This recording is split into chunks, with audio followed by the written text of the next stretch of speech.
And a free kick's been paid here. It's been plucked out of the ruck contest. Bo McDonald's not happy. Not happy at all, Bo McDonald. And I'll just have a look at the replay of this because... Wow, that's incredible. How can you get a free kick there, Jay? He had a little bit of a handful at the front of Whitnell jumper, but they're both doing it. They're both doing it. You've just got to let that go, surely. It's a joke, isn't it? And a goal in the scheme of this game is pretty significant.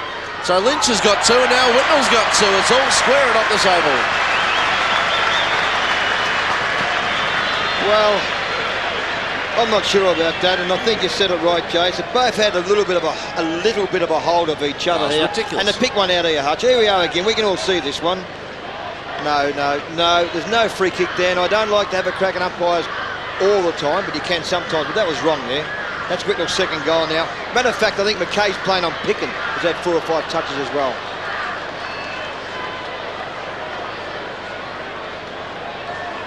So scores level as Favola comes onto the ground for Trent Houghton. So they've addressed that forward line problem that Jason alluded to a few moments ago. And Aaron Shattuck will pick up Favola. Crazy Joe, as they call him down at Optus Oval after the Seinfeld character. Crazy Joe Favola.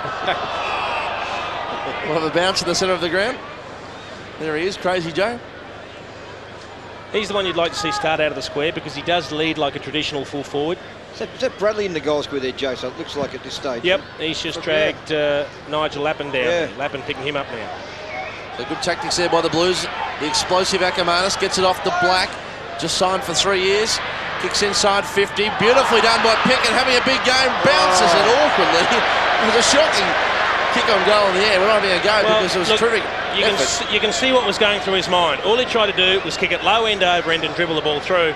But the mistake that he made, and I don't know if he got much of a call from his teammates, he could have tucked it under the arm and run 10 metres. Yep, fair call.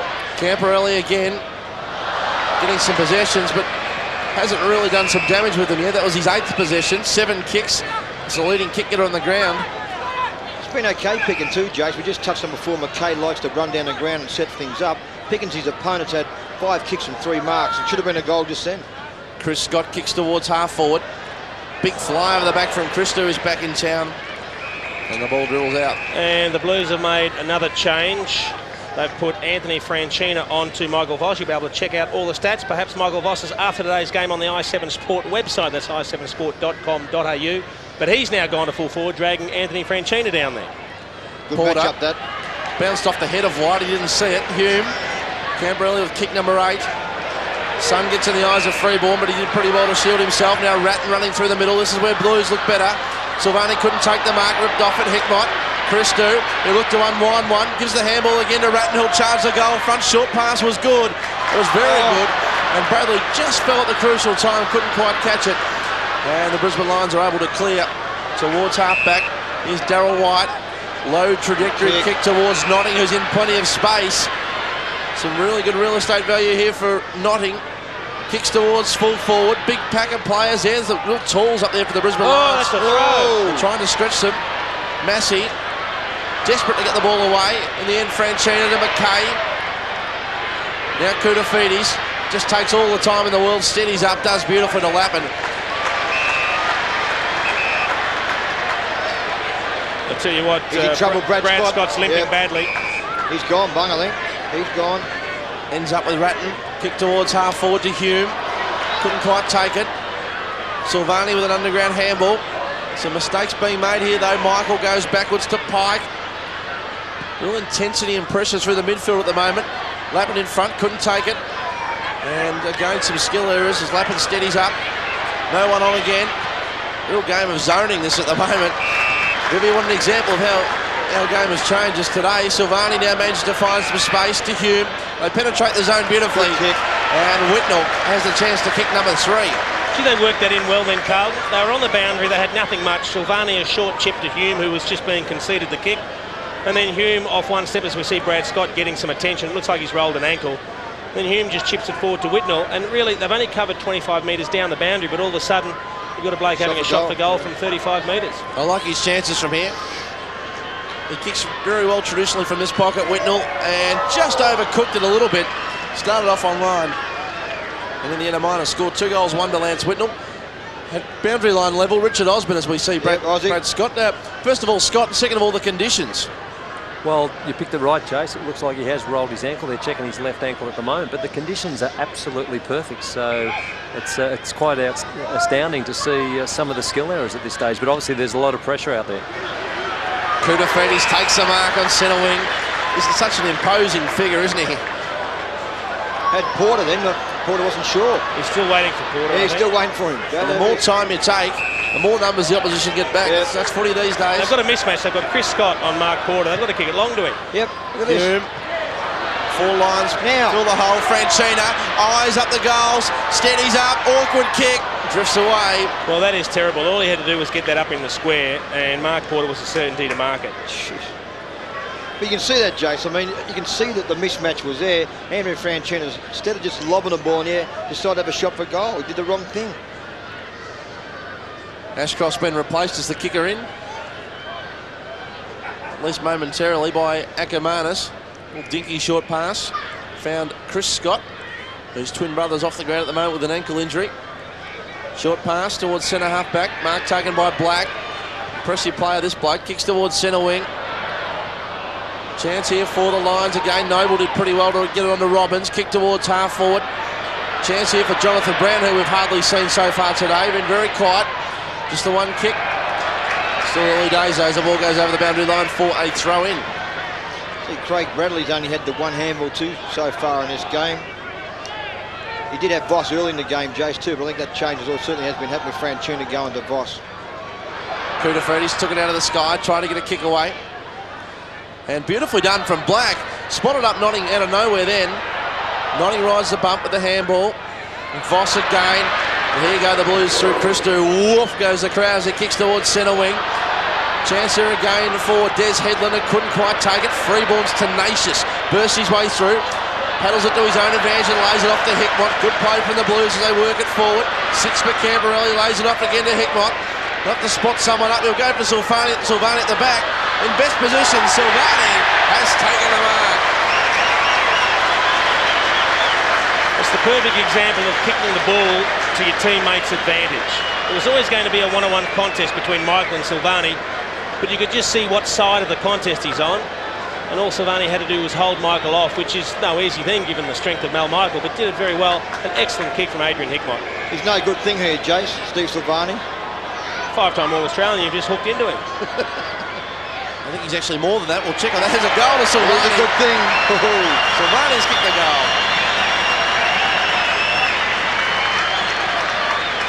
Well, great play there by Carlton, moving that ball down, of course, from their back line by using the ball beautifully. So far, we mentioned Richard Osborne said before, they have turned the football over. This bloke's been terrific, Hickmott, been outstanding. And Christou's had 7 touches coming out of the half-back flank. But as you said, Jason, it was a perfect kick in the right spot to the right advantage for Steve Silvani out in front. Mal Michael was caught behind. Good play by Carlton.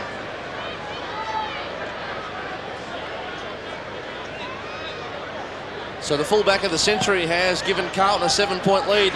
Approaching quarter time. Hume was in there hard again. Hamill out again towards Headland. Just struggling for touch a little bit early, Des Headland today, just to pick the ball up cleanly.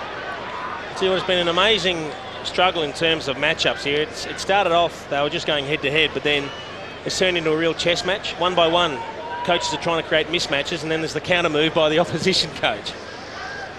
Okay, well, the two Bishops do battle. Porter and Noble. Koutafidis, he'd have to be the Castle. Kicks towards half forward. Beautiful chance here for Pickin. Gives the handball away towards centre wing. Which one's the queen, Hutchie? I reckon Darren Hidden's the pawn. Kick towards half forward. Taken by Johnson to Pickin. Short pass inside 50. Chance for Notting. Can turn him inside out here or go boundary side. And that was the wrong option. The ball goes over the boundary line and full. Well, it's not more the problem of Notting. It's just young Pickin. He's got to hit his targets and take the pressure off his teammates. He's getting a bit of the ball too at the moment. Pickin's had 7 touches too, Oz. Yeah, he's getting plenty of it. I remember seeing him a few weeks back at Colonial. He's running out of half back with these big, huge torpedoes. He just needs to work on his foot skills. Glenn Manson will bring the ball back in. John Elliott stands side. In the end, changes direction, goes to Christou, who takes the mark. And the sound effects will really crank up here as Christou lets go. No, it was only a little mini wolf on that occasion as he went short to Manton. More a yelp than a wolf, boys. Cool Aussie. Manson towards half-back. Koutafidis just reads it better than everyone else. He's got a punch from behind, Darryl White. You have to punch from behind. Koutafidis takes the mark, goes for Lappin. Couldn't take it. Camberelli again. Whitner was in there fighting with his own teammate and hit Hickmott, who might end up with it here. Hickmott had a good start to the game with 10 possessions. Charging there on that occasion looked like Michael Mansfield, who's on the ground. As the siren sounds to end a topsy-turvy first quarter. Carlton really started slowly, but they go into the break with a 7-point lead, 3-4-22 to the Lions, who kicked the first 2 goals of the quarter, 2-3-15. Yeah, that's been a very interesting first quarter, a bit of a struggle. Nothing very pretty about the game at the moment. Just some teams getting their matchups right.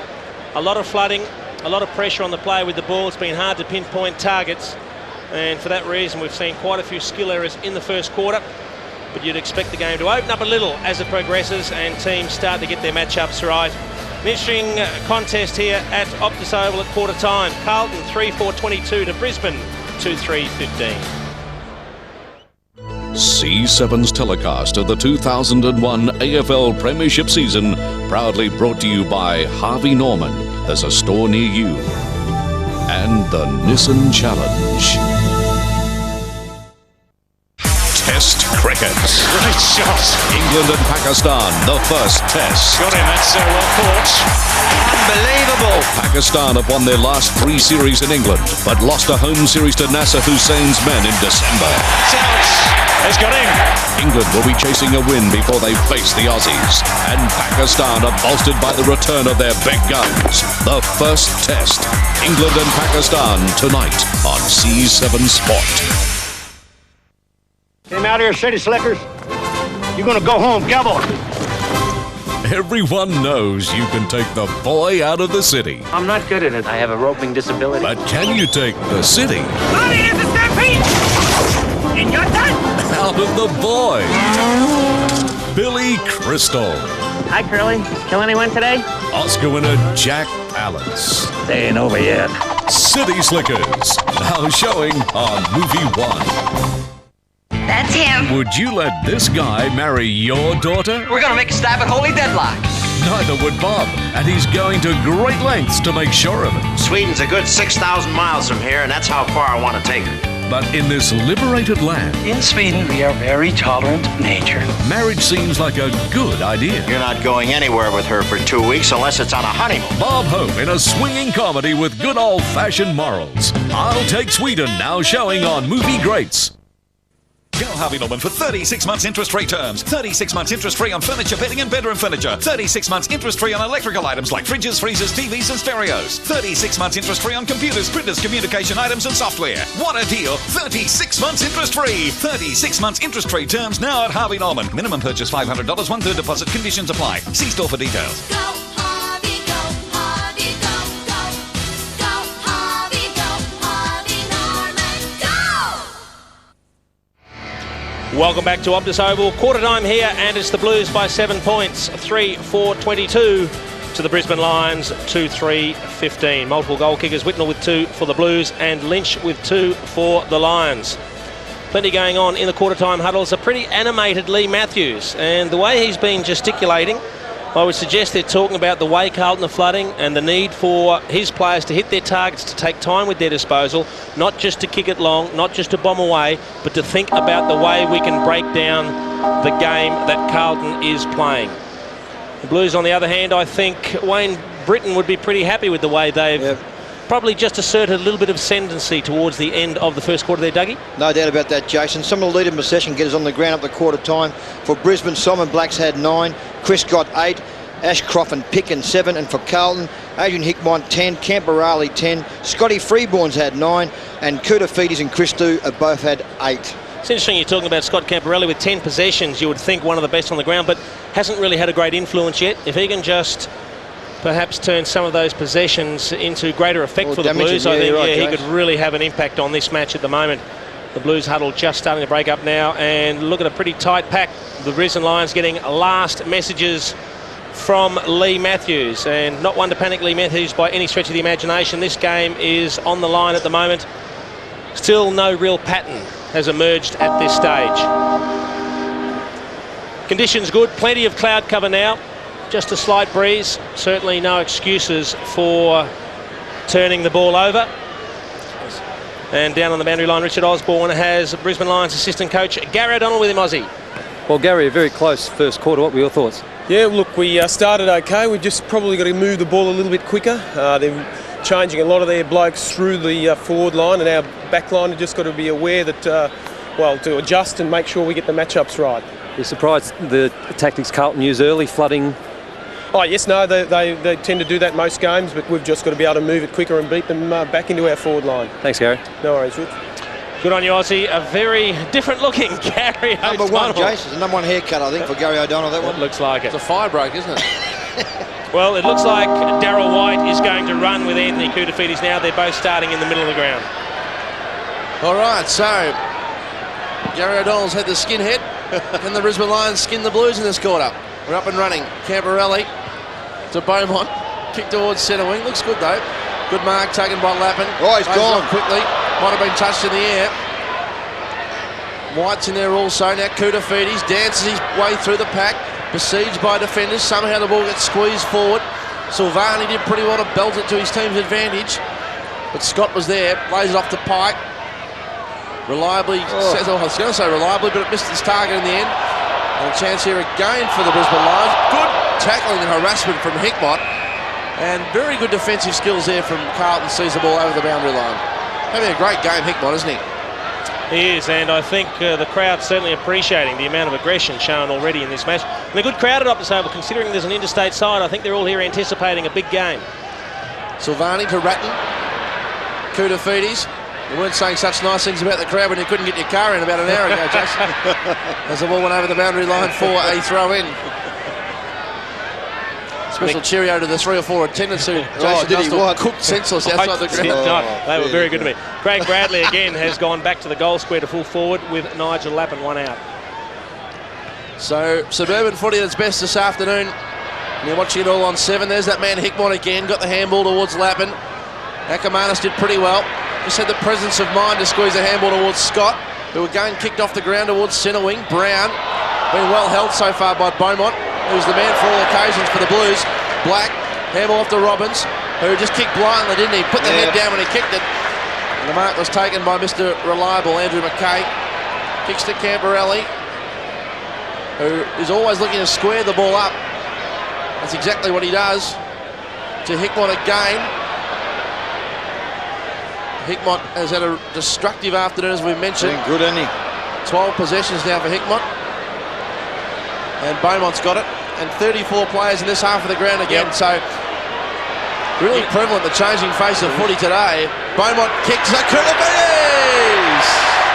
Well, I'll tell you right now, Daryl White is looking up at the umpires because he was lying flat on his face 30 metres out directly in front of goal while Anthony Koutafidis went and marked that ball. White's got the job of running with Koutafidis in this quarter. Ran into him, yeah. Whitnell, and just a nice little check, a nice little block from Lance Whitnell. Yep. So there's some of the things you have to do to free up players when they're flooding like this. You've got to create your own space. The Blues leading goal kicker in 97, Koutafidis. Drifts away to the left, a minor score. You understand why players have such a hard time pinpointing targets when you get so many of them flooding back. You just see a pretty tough clash there between two of the hard nuts, Darren Hume and Michael Voss. Ackermanis peels off and kicks with his non-preferred foot. He's left towards Noble, who did pretty well, the big fella, and butters up. Now 2 to beat. I reckon that's a good effort. Handball towards Scott. Kick towards centre wing. Oh, clean tunnel ball. Just completely took out Whitnell.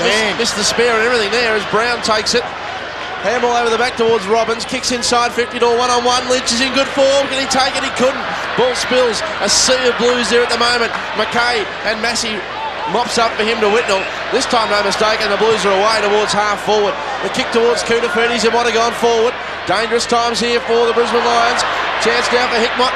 Burrows in, trying to get the handball out, couldn't do so. Voss peels the handball away as a bit of pace goes into the game.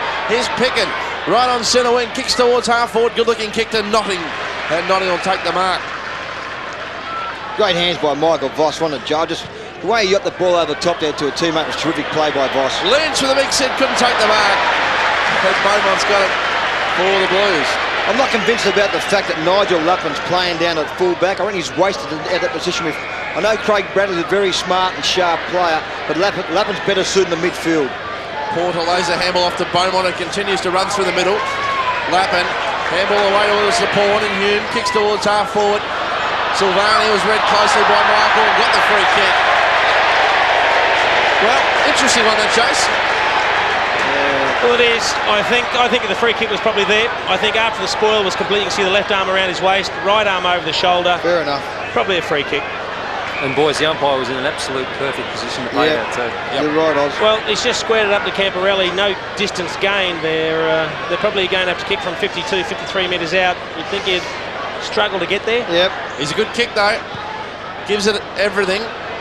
Or just about make the distance. Big fly from Hickmott, couldn't take it. Houlihan tries to paddle it back. The ball went over for a throw-in. Now, boys, I checked at quarter time. The ball, to me, it's no different, but interesting. It's not just happening now, it's always happened with footballs. They go down 2 pounds throughout the course of a quarter and they have to pump them up at each break. There you go. Great research, Ozzy. Well done, Oz. 2 pounds, okay. Kick towards centre wing. Here's Massey. Handball's back towards Christou. To Beaumont. Look out for Richard Osman's Weird and Wonderful Things, that show appearing soon. Scotland kick towards centre wing. Good pressure from Des Headland on Andy McKay there. Yeah, it was. So Ackermanis, who's been the game breaker for Brisbane in recent weeks. And he squares it up to the veteran in Ashcroft. I think Gary O'Donnell made a very pertinent point at quarter time. You've got to move the ball quickly.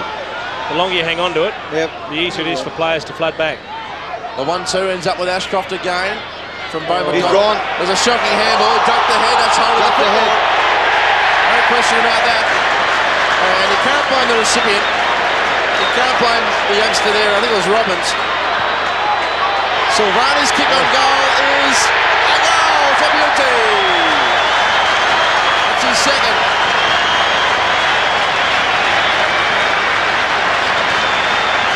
Well, it was a very interesting one.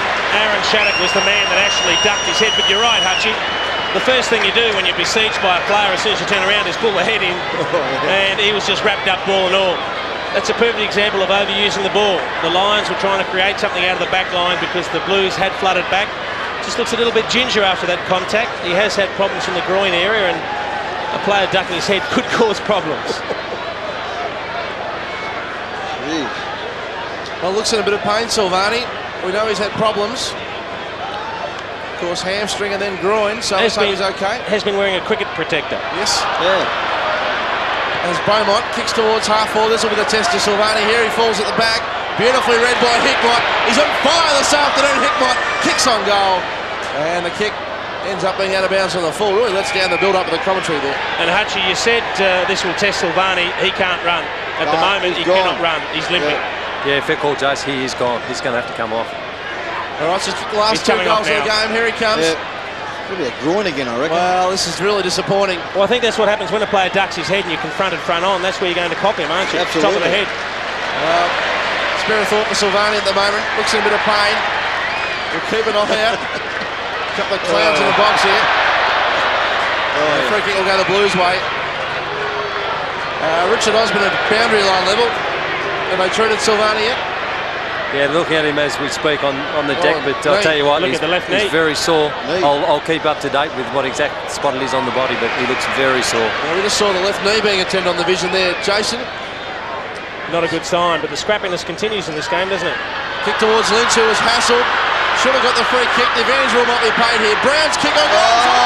No. That was awful. Well, he did everything right, Jonathan Brown, except the execution. He took it too easy. All he tried to do was screw the ball around on the left boot, and he caught the ball right in the middle, and it went straight ahead through for a point. But he's been very quiet. He's a pretty good indicator for the Brisbane Lions. When he plays well, they play well. He's had the 5 possessions, but no influence on the game at this stage. Big job too for Simon Beaumont. I think you mentioned Jason at the start of the first quarter. It was a big job for him.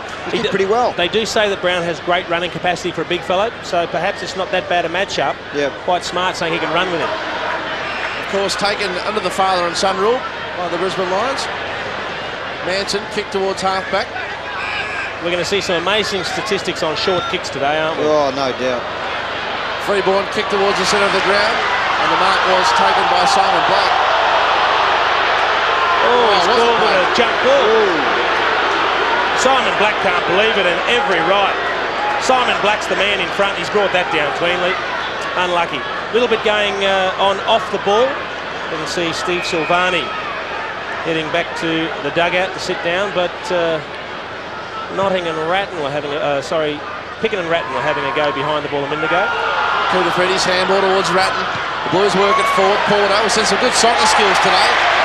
And Whitnell's taking the mark 55 out, turns his opponent inside out, goes to Hume. It'll sit for him. He's got some space to work with here. Steadies up, has to go around Voss, handball back again to Franchina, kick cut off.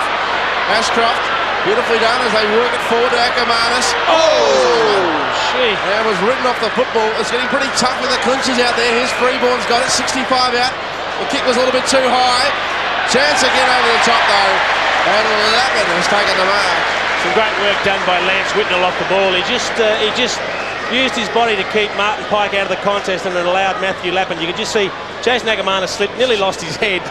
But have a look at the work off the ball here. You'll see it in the background. You can see Pike and Whitnell. Yeah, He's just good work. using the right arm. It allows Matthew Lappin to come in and take the easy chest mark. Well called, Jace. Lappin yet to kick a goal today. And he has no now. It's his first. The Blues go on their merry way.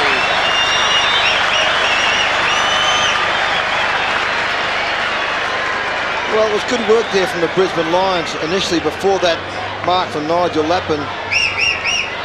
As we can see, there we are, Jason Ackermanis once again just slipped over.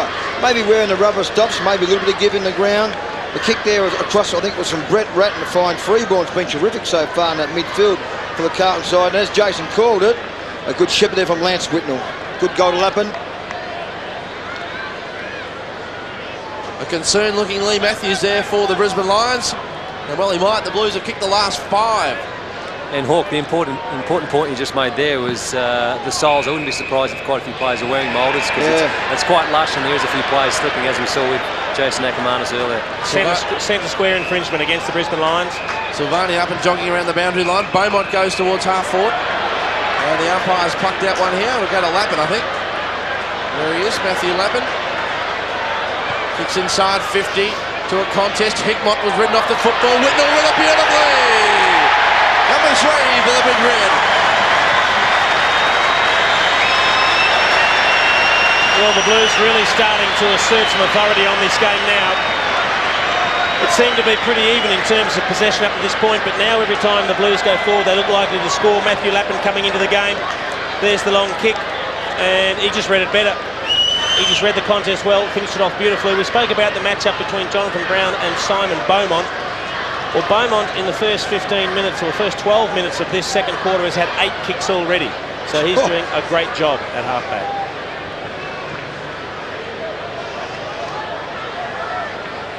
There's Silvani walking around the boundary line, so good to see him up and about with the fitness guru down there, Peter Shockman.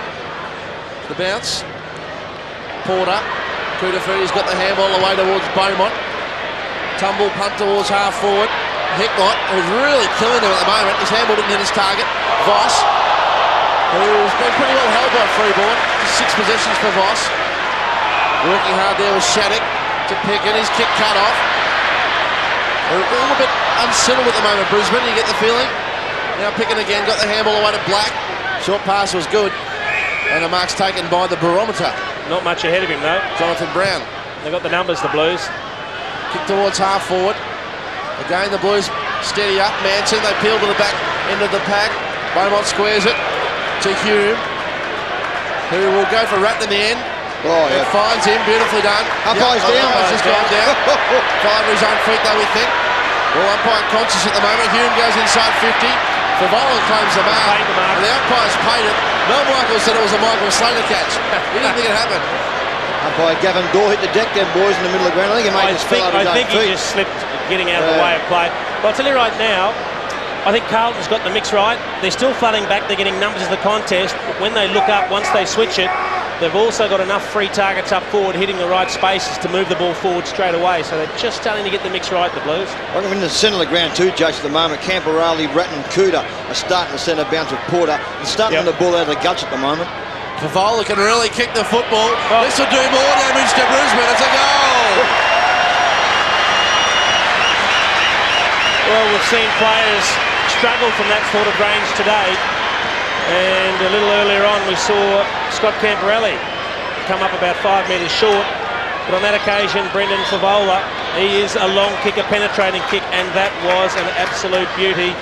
They are away, the Carlton boys, at the moment, and Lee Matthews has some real problems on his hands.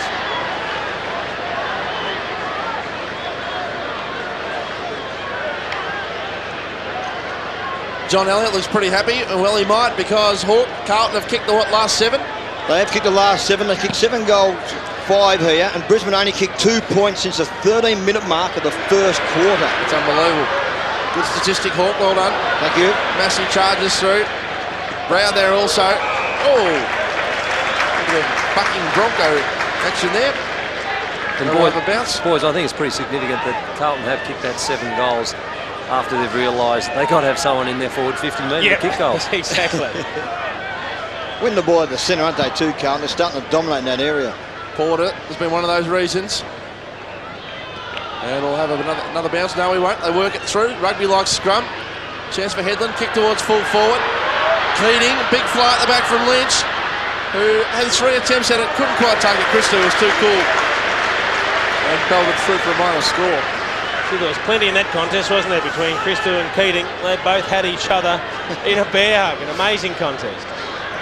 Christo kicks it into Franchina, uses his left foot. Probably wasn't the best decision because it wasn't a good kick. And McKay can just steady up, take all the time in the world and kick towards Whitnell. Had too much on it. Here's White for Brisbane. Squares it back inside to Chris Scott. Releases the handball to Ackermanis, who's struggled to find space all day. It ends up with Ashcroft. Handball's cut off. Voss in hard. Ackermanis, now he goes. Puts the foot to the accelerator and pumps it long. At the back is Keating. Can he take it? Got his hands on it. Probably should have held it. Steadies up. Goes again. Snub on goal is clumsy to say the best. And Christo can relieve for the Blues towards half back. And only as far as a few lines players here as Ashcroft takes it. Handball back to Shattuck, who kicks towards half forward. And the mark's taken by Robbins. You have a shot at goal to try and stop the flood. No, he just chips it up, hoping for Lynch. Couldn't quite take it.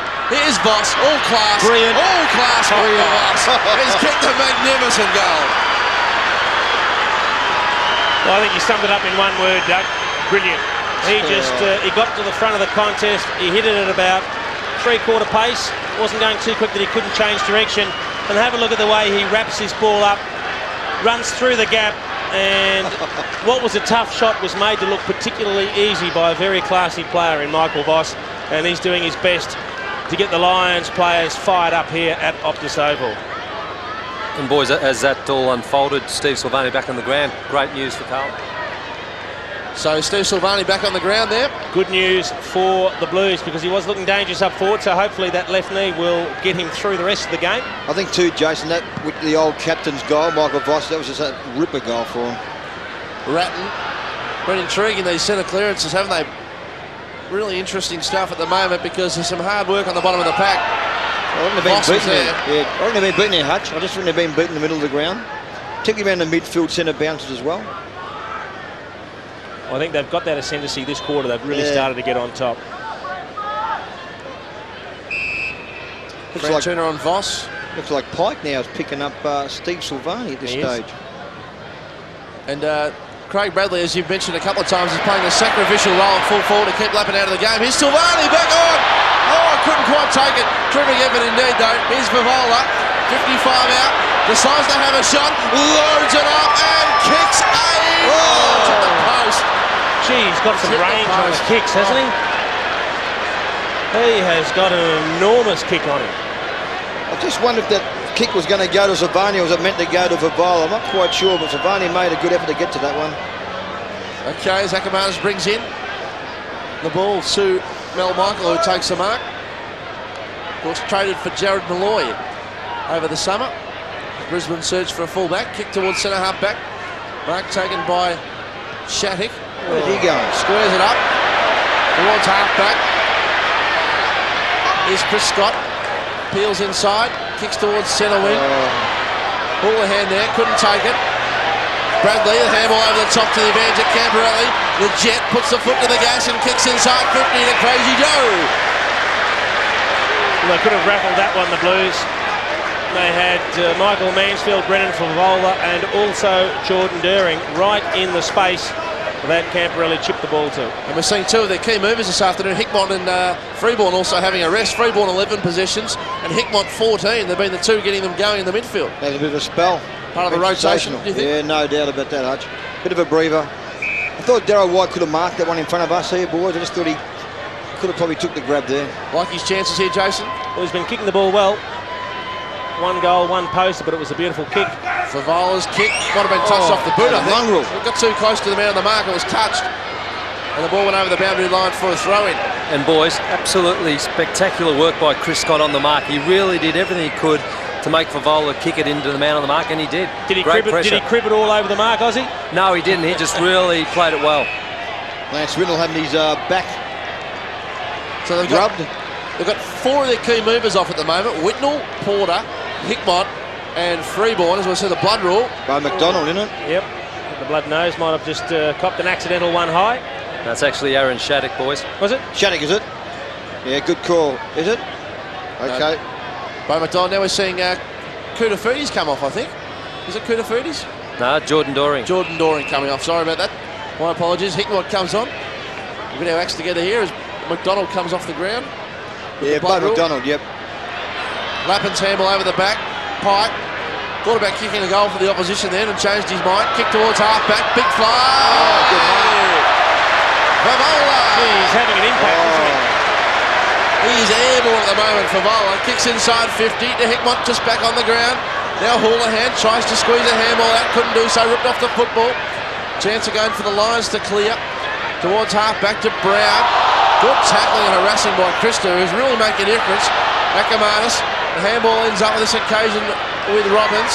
Now Headland got some space to work in. The kick was pretty ordinary towards McKay. Should take the mark, and he does. Shocking kick. 50. Yep, had to be. Against Chris Scott. I think once the umpire tells you, Jay's got to let go. Yeah, I reckon Chris Scott was trying to get that reversed because Andrew McKay was giving him some decent whacks to try and push him away. But in the end, he was just hanging onto the jumper the wrong way, and it's cost him the 50 metres. McKay to Beaumont.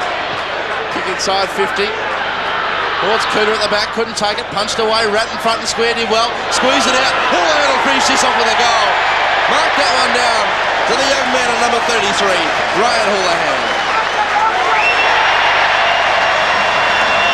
He's a very skillful player, Ryan Houlihan, and for a young player also has a very cool head. And that's his first kick. Not a bad way to start making an impression on this game. The thing that impressed me the most about this is the way that when he actually gets the ball, he doesn't rush, he doesn't hurry, he just takes his time. He realises he's got a bit of space. Have a look at him steady. He just steadies, he lines them up and hooks it over the shoulder.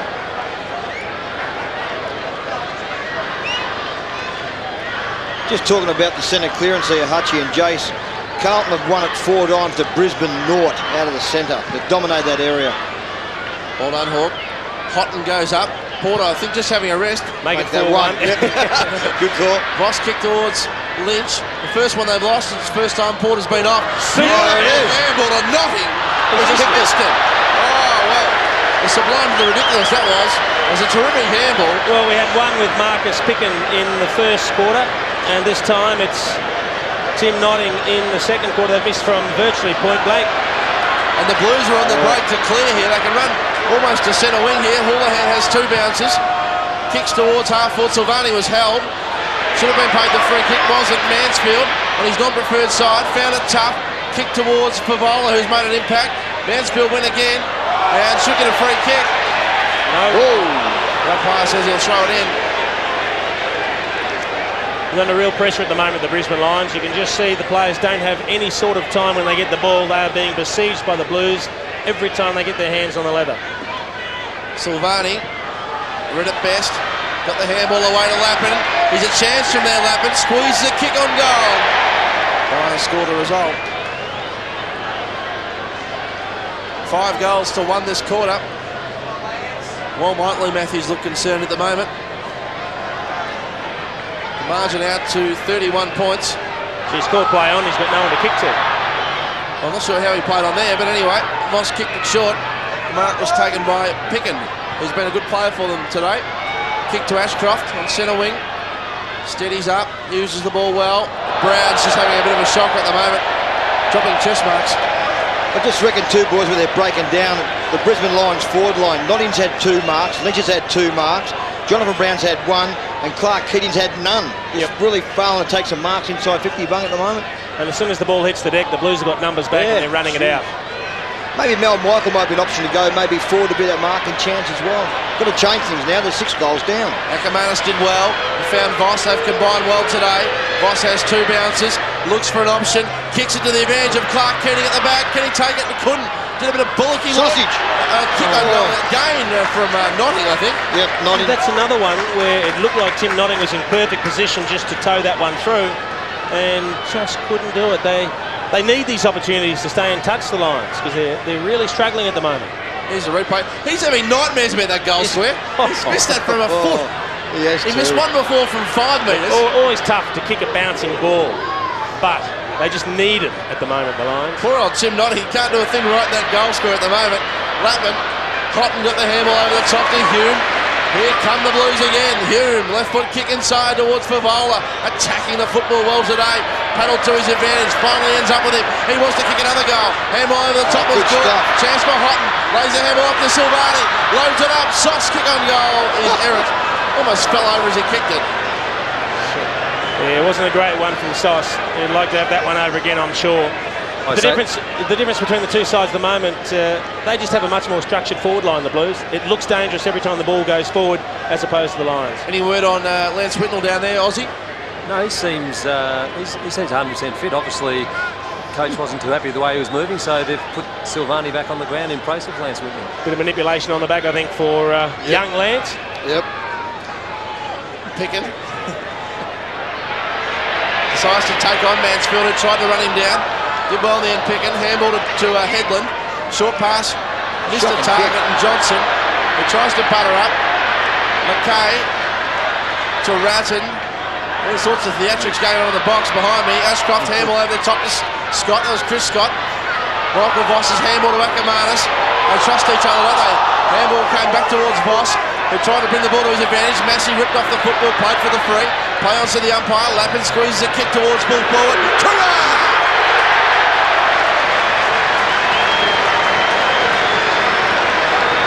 It's so obvious out here, boys. Everything the Brisbane Lions are doing, they're trying to force. Yep. Everything that Carlton are doing, they're just doing it with ease. Just turned the ball over, haven't they, at the moment, the Brisbane Lions. He's a crowd favourite, this bloke, Cooter, from that grandstand there. Right in front of the Carlton faithful in the Richard Pratt stand and the Robert Heatley stand.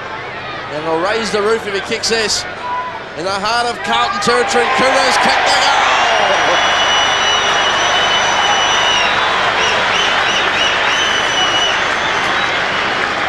Well, they're just starting to blow the game right open here, the Carlton side. We've touched on it a few times this quarter where they really are starting to win the game as out of their midfield.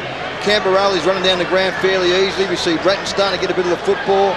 It appears now that Trent Houghton has gone into the ruck here for the Carlton side. Good hard work there from Voss. Massey as he comes through here. The kick from Lappin. Found Cooter Feeties. Too good. Cooter's first, 6 for the quarter for Carlton. Voss is on Cooter now. And he's playing a fair game, Cooter, with 16 possessions. Yeah. There's the bounce. So Voss has gone to full back on Cooter. There you go. The mark has been taken by Chris Scott. Kick towards centre wing, robbing Peter to pay Paul at the moment, the Lions with that one. Pike. Handball over the top. Chance again for Picken. Lappin did well. The Blues are really having a good afternoon at the moment. They've started to warm up and hit their straps. Cooter said, "Get out of my way, Michael Voss." Takes the mark, charges towards goal, kicks it! What about that from Cooter Feeties? Well, if you had any question mark over who was best man on it's been reaffirmed in the last few minutes. Anthony Koutafidis is dominating. 17 possessions, 2 goals. And I don't think it's the sort of matchup you'd like to see remain from a Brisbane Lions point of view. Giving away too much height down back, Michael Voss. He can only do so much. He's a brilliant player, but gee, when Kout's in that sort of form, it is pretty tough to stop him. And the way he played on and slotted it through.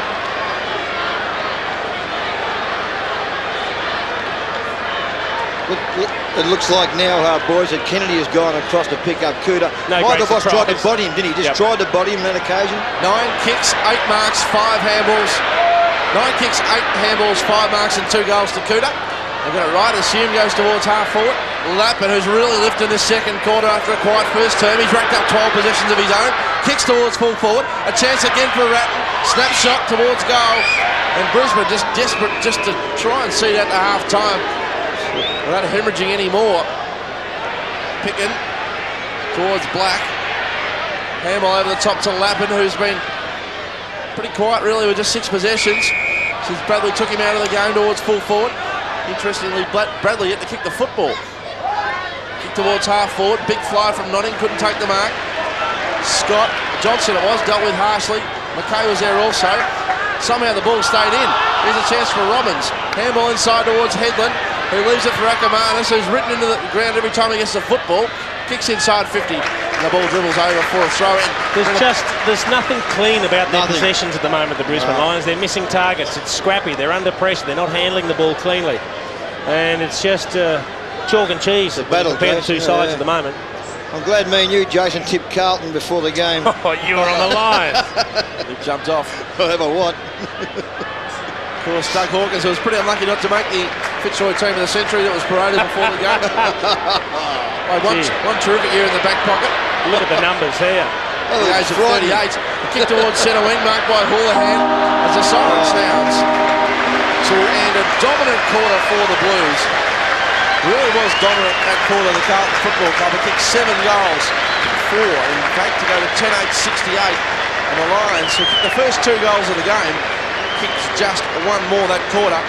The Blues lead by 43 points, and it would be hard to see Brisbane getting back in the game from 43 points. It would be hard to see them getting back in the game from here.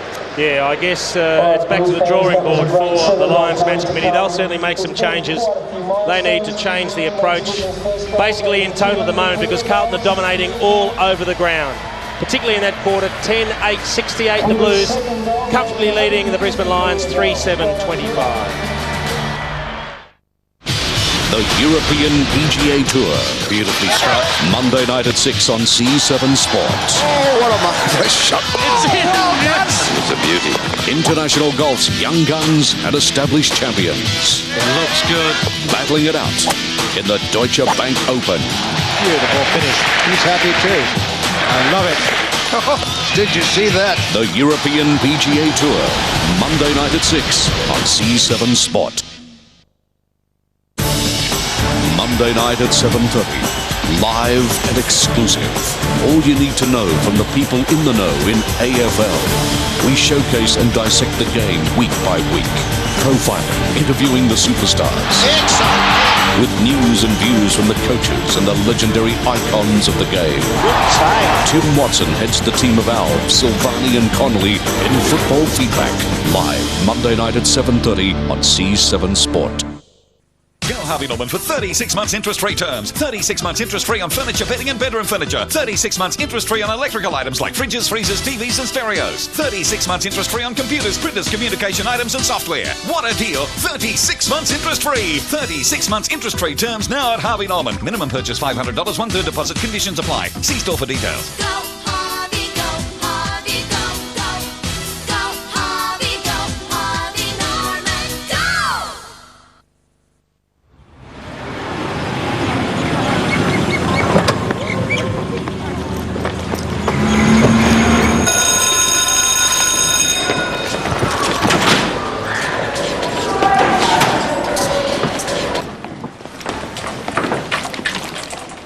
On holiday? Yeah. Nice uniform. What's your idea? That was my wife's. It's good. Oh, I helped. Drove past your nursery last week. Very nice. Thanks. You got a very nice bank. Nice bag. We got the loan, didn't we? Tom? What are you doing here? School excursion? Get in the car.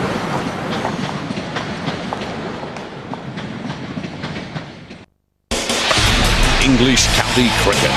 Straight through the gate. The Benson and Hedges Cup live and exclusive on C7 Sports. It's a beautiful stroke. The world's best come together in the fevered excitement of one-day cricket. Smash.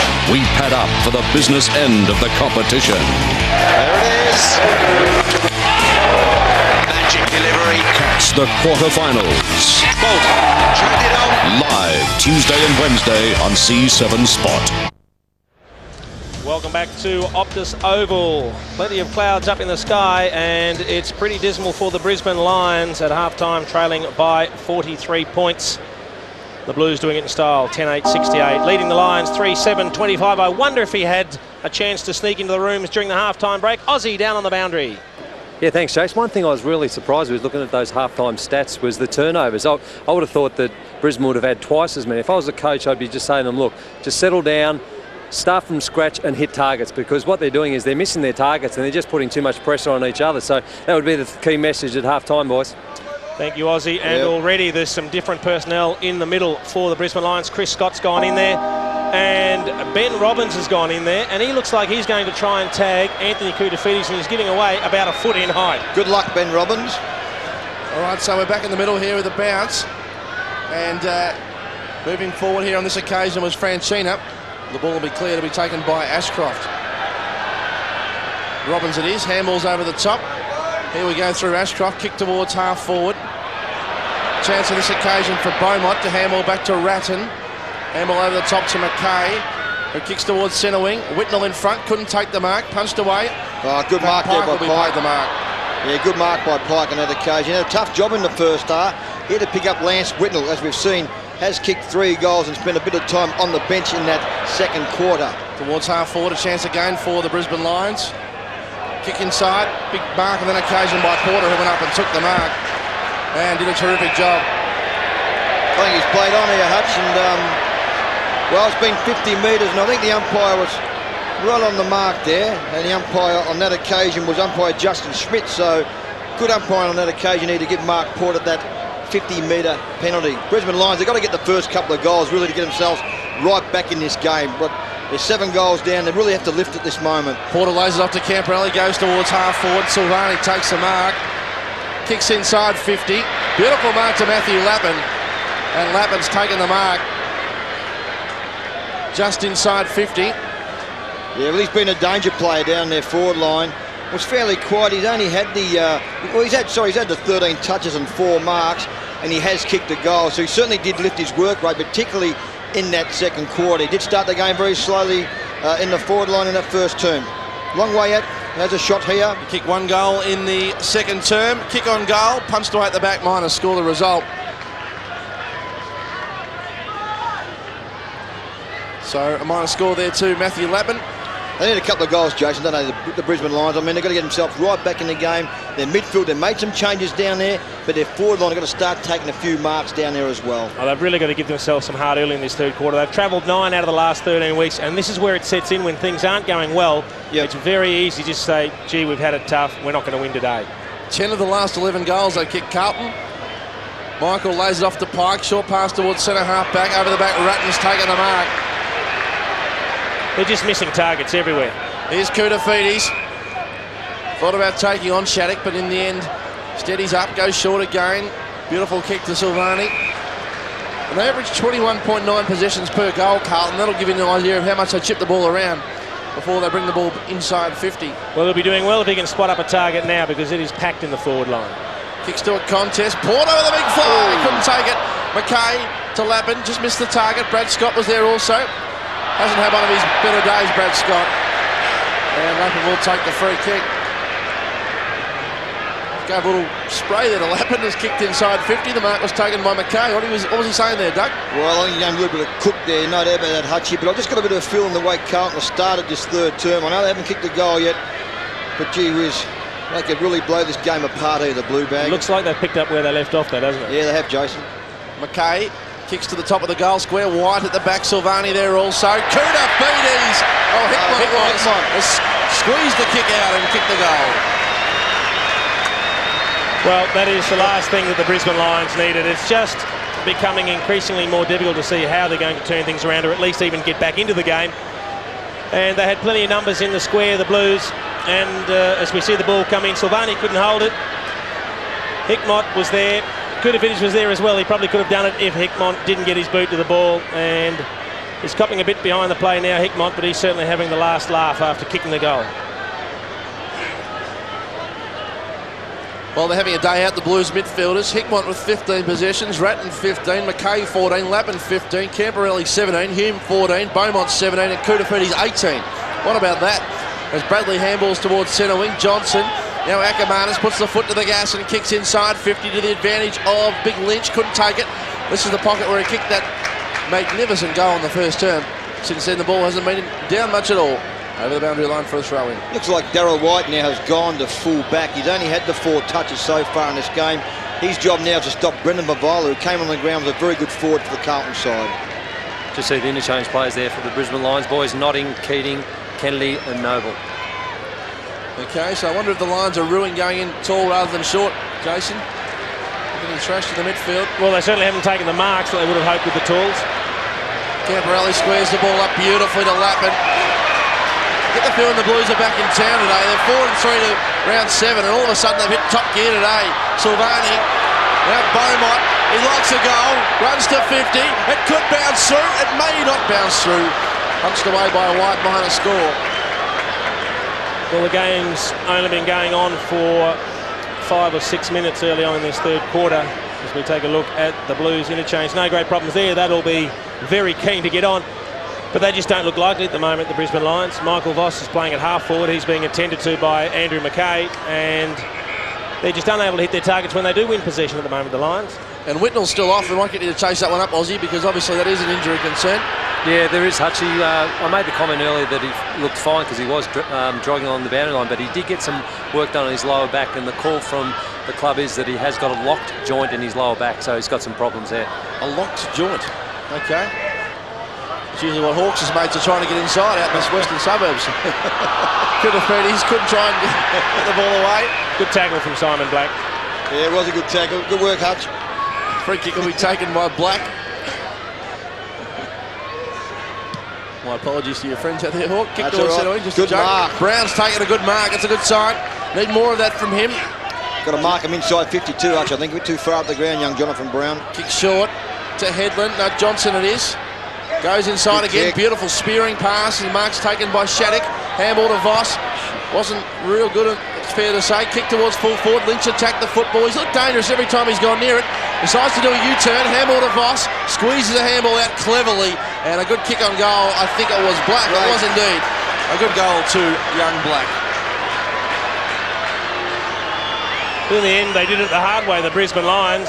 It seemed a strange hand pass to give to Michael Voss. He was standing still and he didn't have room to play on, and all he could do was kick it off one step forward. Alistair Lynch did well. He evaded a few offenders. He couldn't find anything better. Eventually he found Michael Voss. The quick hand pass to Simon Black, and on the non-preferred right foot slotted it through for absolutely no response from the crowd here at Optus Oval. A black goal and a black day for the Lions so far. They trail by 45 points and really up against it. McDonald won the hit out. There's Bradley. Ironically, he's still yet to get a kick, I think, Bradley. We'll just have a look at that at the moment. Charging through is Koutafidis. He had loads on it. Kick towards goal. Just blocked and make. Well, did it? It's bounced over the top. It's gone in. I thought he had a touch to it, Darryl White. My apologies. Coutafidis kicked 3. I tell you what, I'd love to see the bounce on that ball from a different angle. You could see a wry smile there from Darryl White.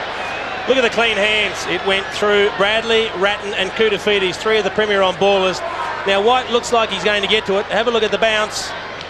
Oh, it's just up and over. He's trying to smother it. There's not a lot you could do about that. When things go against you, they just continue to do so. Just where they're dominating at the moment, Hutchie and Jason's in that centre bounce. They flogged Brisbane in the second quarter. You got Koutafidis, Camporelli, And I think it's Brett Ratton as well, and Porter's on top in the ruck at the moment. He certainly is, Porter. They haven't missed a beat since Matthew Allen's gone out. That's not being disrespectful to Matthew Allen. It's just paying tribute to the performance of Porter as Johnson gets the handball over the back to Chris Scott. Kick towards centre half forward. Voss one-on-one with McKay. What a contest that is. McKay paddles it out. Hume tries to squeeze a handball. Massey goes again. Steadies up now. Handball to Beaumont, who's just so cool across half back. His kick to Ratton has really come into his own. Running into the game very well is Brett Ratton. The kick didn't quite hit his target. They need more out of that man Lappin. Kicks towards Lynch. Brown will do the roving. It'll sit for Brown now. And the advantage will be paid as Brown will kick a goal. Going to let it go. First goal to Jonathan Brown. I honestly thought Alice Lynch has been stiff not to have received a couple of free kicks earlier on in the game. That one perhaps didn't look as bad as a couple of the others, but it's just good reward. You could just see the left hand of Manton has a handful of jumper. That's a very good decision from the umpire. Yep. An absolute handful of jumper that pulled him off the contest, and a deserved free kick. The advantage is paid, and Jonathan Brown scores a much needed goal for the Lions.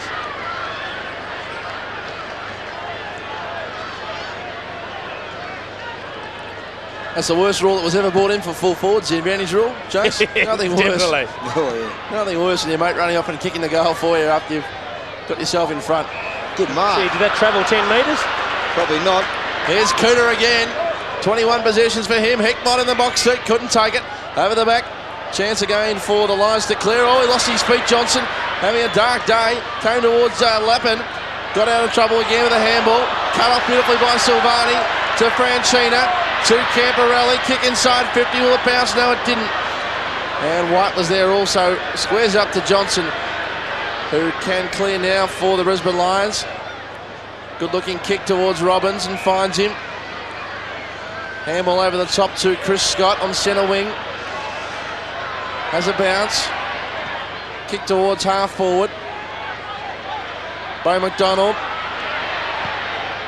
to Headland, who kicks inside 50, and a good mark to Lynch, who just keeps attacking the football. Well, in the end, the old up and under, the Gary Allen, worked out perfectly because it was to space, and Alice Lynch had front position against Glenn Mann, and it was purely a foot race. They both sprinted 25 metres. Lynch got there first and took a pretty simple chest mark. Free ball coming off. Yep, yeah, good on that's it, Oz. and on Pullan. She's an important kick for Alistair Lynch, isn't it? Well, 7 down, Jace. We really need this one. He's kicked 2-1, both in the first quarter of the day. And they need this goal. Lynch loads it up and has kicked the goal, I reckon. No, he hasn't. And Hawke, I've done a bit of research down here for you, mate. That locked joint is actually the facet joint. Yep. I was going to say the facet, Oz, so I just wasn't quite sure that one. So just take us through how many pounds exactly they pumped the football up to, Aussie, while you're there. From 14 down to 12 it went, Hutchie. Oh, he's good, Aussie. Fantastic. Should be hosting the Curiosity Show. Ball goes over the boundary line and out of bounds. I could almost tell you the brand of the valve and the pump they were using to pump it up too. Don't go too hard, Oz. I think someone's pumped you up today, Oz. Throw in. Doing a good job down there on boundary line. Pulled up. Got the handball out to Hume. And the throw's been called, so the free kick will come back to the Brisbane Lions just when Bradley was on the break. Good stiff Hume, I thought. And often see Craig Bradley unhappy with the decision. Headland plays on. The kick into the hole was always going to favour the Blues. He's been very good. Beaumont, yeah. Plays deceptively tall, doesn't he? I mean, he's a tall player, but he can play plays much taller than himself. He's had 20 possessions. Great effort across half back, particularly for a key post. Been terrific. 6 marks too, Hutch. Cooter Feeder's got another opponent. It's Chris Scott now. Won't matter. Cooter goes beautifully. Palms it to Lappin. Left foot kick inside 50. Here's Favola on the half volley. Tries to suck the umpire in and did. Sucked him in. I'd love to see the replay of that, boys. I think you're right, Ozzy. It's going to be very touch and go. If he got there, it's a magnificent left foot pass from Matthew Lappin. Sorry, he has drilled it in, but Anthony Koutafidis again with another opponent, Chris Scott, who's been one of the good contributors for the Brisbane Lions. Couldn't mark it. Cooter, so he just tapped it down, and I wonder if he just got the hands underneath it. Tough to tell from that angle. Might have been the Michael Slater or the Greg Dyer catch that one. Well, I'll give him the benefit of the doubt. But he has been very good, Brendan Favola, since coming on. Yeah, he has. And he really does give it a roost. We all want to back him here, Favola. Lines him up and kicks a goal. Well, he has got himself going, Brendan Favola. He's been very, very good since coming on in the second quarter. 4 marks, 5 kicks, a couple of goals already. And here's a good camera angle to be having a look at that. Look at the hands. Do they get underneath the ball? It's touch and go. We'll give him the benefit of the doubt. Yeah. The benefit of the doubt should always go to the forward. What do you really think, though, Jason? Sorry? Did he mark it? Hands under the ball. He marked it. All right, so Jason Dunstall reckons he marked it. Going easy on the forwards. Umpire's in good position to play. Of course he was. Even the replay couldn't tell if he marked it. So how could the umpire tell? Robbins, kick towards half forward. Oh, well away done. by McKay. Beautifully done by Brown. Read that beautifully. Finish it off with a goal. Hits the post. Story of the day for the Brisbane Lions. Well, he is capable of big things, Jonathan Brown. For a young fellow, he has come on in leaps and bounds. And that was a great piece of play. Roved it beautifully, and on a good day it goes in, on a bad day it hits the post. And let me tell you, Jace, he's not a small man. He's a huge Aussie, isn't That's he? incredible, the way he can move. Koutafidis went wolf to Bradley, who's enjoying being moved onto the football, running into some form again. Kick towards half forward. Hotton with a big fly, and over the back was Lappin, and he took a ripper. Voss, whose kick was off the side of the boot. Puts the defence under all sorts of pressure here. Scott, that's Brad Scott. Well done. Handball backwards again. This is rugby stuff at the moment to White. Kicks to Pike. They've gone across the ground. And 45 metres and gone nowhere, Hutch. Well, they've actually Just gone come backwards back. 15 metres. They have, Jason. No doubt about that, Brisbane Lions then. And had 6 possessions in. This is where the Blues are shutting them down.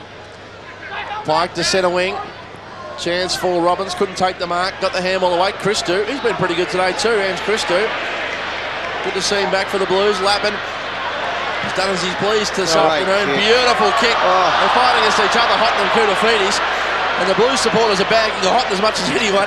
No, well, I've got to tell you, I think Trent Hotton was in the front position. He was. Yep. I think that's the case when there's 2 people going for it. The man in front has the right of way. And even though he's drifting in from the side, he was still ahead of Anthony Koutafidis, who probably should have protected his back.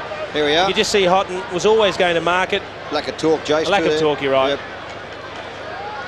Throw in. Porter and McDonald's. Been a pretty engaging battle, that one. Francina to Porter. Favola loose here down the goal square, boys. Ratton got the handball away. Bradley went without it. Scott in there. Squeezes the handball out towards Lappin, who runs inside out. Kicks towards full forward. Big sit from Lynch at the back with 2 to beat. No crummers today. They're really missing McRae and Power, aren't they? At the fall of the football, because they have had no one there doing the crumbing as Akamanis comes off. Here's Bradley on centre wing. Charges away with one mouse to skip up. 340 game player and inspiration towards half forward. Great kick. And Hotton had no one in his way on that time. He's taken the mark.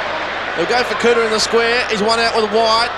Beaumont trying to block the hole. Might bounce yet for Cooter. Well, it's it for the big fella. He works his way to the front. He takes it. Gets the handball out to McKay. Handball back again. Here we go. A goal to Brett Ratton.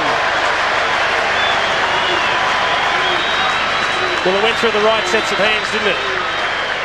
Koutafidis, McKay and Ratton, experienced heads. There didn't look to be much of an opportunity. The ball's at ground level, deep in the pocket. Have a look at Koutafidis. He just works his way to the front. Even when he's tackled, he shoots the hand pass out. McKay didn't hesitate. Straight back to Ratton, and he has great foot skills. Off one step on the left boot, threads it through.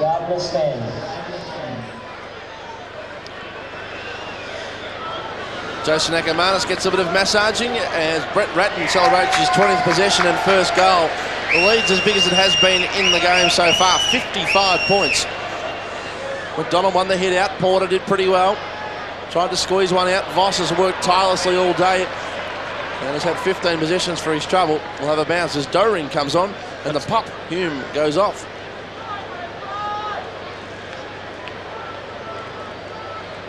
What was that stat again, Jace, before the game? The Brisbane Lions only won here twice. Twice in 13 attempts, once back in 89 and once in 99.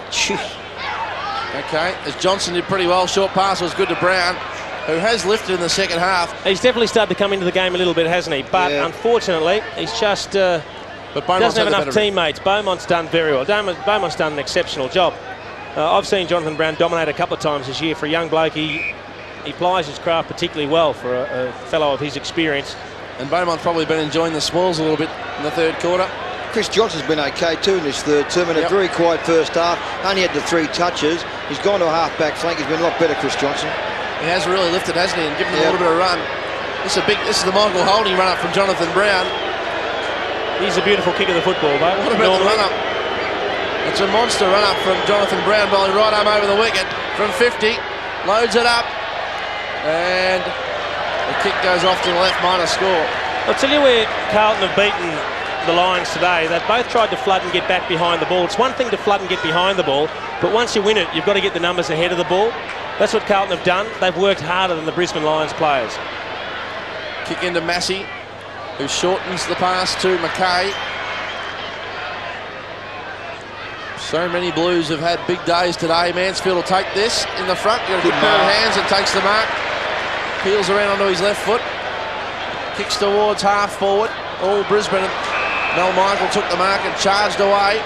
Have a bounce. He ran the gauntlet, handball off to Voss, who squeezes the kick towards half forward. Brown was being held. Has to be a free kick. By Beaumont. Play on, said the umpire. Here's a goal coming up for Robbins. Steadies up and really should have done better there.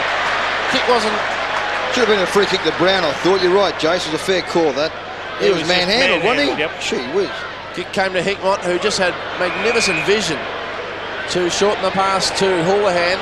Now Christou, get ready for the big scream. Ooh. There it goes. Wolf goes around the ground. Big fly at the back from Mansfield. Took it pretty well, rode the pack. Handball out again towards Hickmott. Doring it is. Sorry, my apology. Here's Freeborn. Handball back. Missed its target. Cougar ripped the player off the football. Doring went in again. Shattuck got the kick away. Well, the kick was Shattuck in the end because it went towards the boundary line. And Michael can take the ball over the boundary line for a throw-in. Replay of what you're talking about here, Jason. Well, that's a bear hug for mine. I don't know if you can see it a bit more earlier way. too, Jason. I reckon a little bit more early on that one, I thought. I mean, which is something you have to do when you're playing on an opponent much bigger than yourself. So you can't blame Simon Beaumont, but that's where the umpires have to take a closer look. Overcast afternoon in Melbourne. The Blues are lapping it up. Here's Houlihan. Took the player on. Handball to Bradley. Nottingham was, who ends up with the football again now. He too decides to run the gauntlet. Kick towards half forward.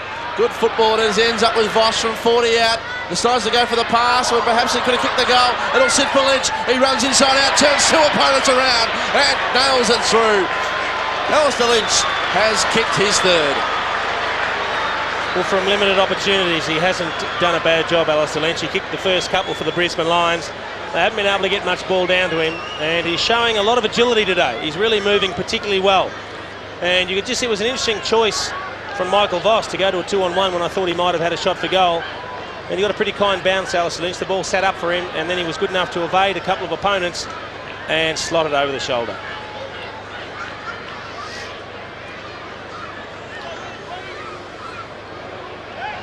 Three goals to Alistair Lynch. Classic old-fashioned full forward stuff, that, Jason, which we don't really see anymore in the modern game. Full forwards beating 2 opponents, holding their feet, turning someone inside out. Real splash of Dunstall and Lockett about that one, and Ablett. Camporelli, handball to Beaumont. Back to Camporelli, squares it up to Freeborn, who's back on the ground. Spearing kick. Good mark. Cut off by, looked like Shattuck. Shattuck. He's got this kid. He's threw the dive okay. in to make it look a bit better. He's been okay. He gave one bad blue willy, which resulted in the goal to Savani in that second quarter, but he's been okay, Shattuck. Yeah, 10 possessions. Yep, 4 marks. Picking. It's at 8 marks. Kicks towards centre wing. Ratton just read it so well. Their foot skills have been deplorable today, the Brisbane Lions. Haven't they? Just missed target after target. Another change for the Brisbane Lions, boys. Beau McDonald off, Kennedy on. Ratton towards half forward. Kuda Ferdy's in the front position. Punched away on that occasion by White, who's very Kuda conscious, as you can see. Ends up with Kuda. Now McKay. Handball again towards Doring, who runs a goal. The young man has kicked the goal. Good start from Jordan Doring. That's very impressive, Jordan Doring. I mean, he received the hand pass and he was pretty much flat-footed. He accelerated very well. He had Nigel Lappin hot on his hammer. You can just see McKay trying to get the ball out, but in the end it comes from Kuda Ferdy's back to him. And then he goes the lunging tackle from Nigel Lappin. He still manages to slot it on the left boot. Shows a bit of class, doesn't he? No doubt about that, Jace.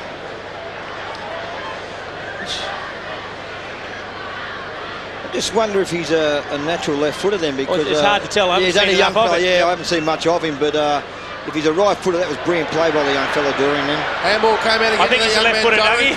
No, he's a good left footer, yes. His kick had too much on it. And the mark was taken by Ashcroft. Kick towards centre wing. Beautiful pass to Notting. Oh, he's off. Handball over the top again towards Robbins. We can handball again towards Kennedy. He can have a shot, Kennedy. Kennedy can load it up from 50. He's a big shot. kick. Kicks towards full forward. Lynch at the back. Ready to okay. Beautifully rode to the occasion by Black front and square. And he kicked the goal for the Brisbane Lions. That's his second. Just getting back to Jordan Durring-Hawk. Yeah, where's he from? You were saying he started on the rookie list in year 2000. Yeah, he did start on that. That's correct. Normally plays on a half-forward flank, Hutch. Is that correct as well? Yep. Moving the ball forward here. We see the replay. Yeah, it was just he chose the right option in the end, Ben Robbins, because there was nothing really ahead of him. I thought Matthew Kennedy might have had a bounce and had a shot, but that's just good roving. Simon Black getting in the right position and taking it cleanly off the pack.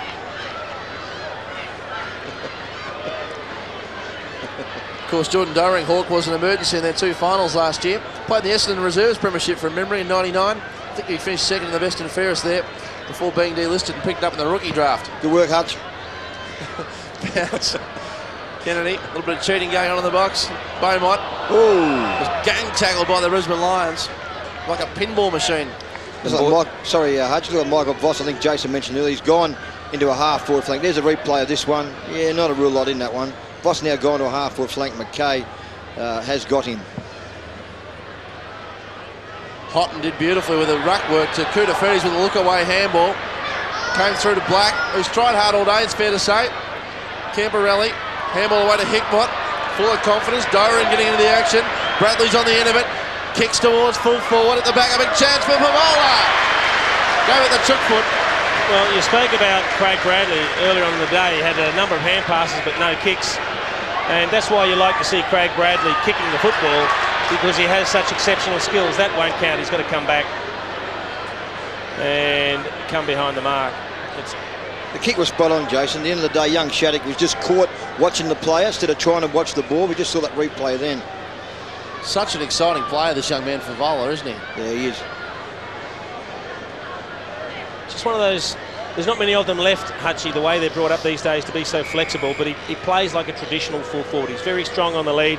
He has pretty good hands, and he's a beautiful kick of the football. I mean, we've seen him at times be very inaccurate, but with that sort of range, if he just refines his set shot routine, there's no reason why he can't kick a number of goals. Wearing the number made famous by Alex Jezelenko. Favola could yet be another one in the making. Champion, that is. As he kicks the goal. That's his third just coming onto the ground. Well, he's making the most of every opportunity, Brendan Favola. Started the game on the bench, came on in the second quarter, immediately had an impact, and he's continuing to do so. Adrian Hickmott's been a very good player. Terrific. During starting to come into it, and Craig Bradley. Well, when he does use the boot, it's to devastating effect, isn't it? Spot on for Brendan Favola.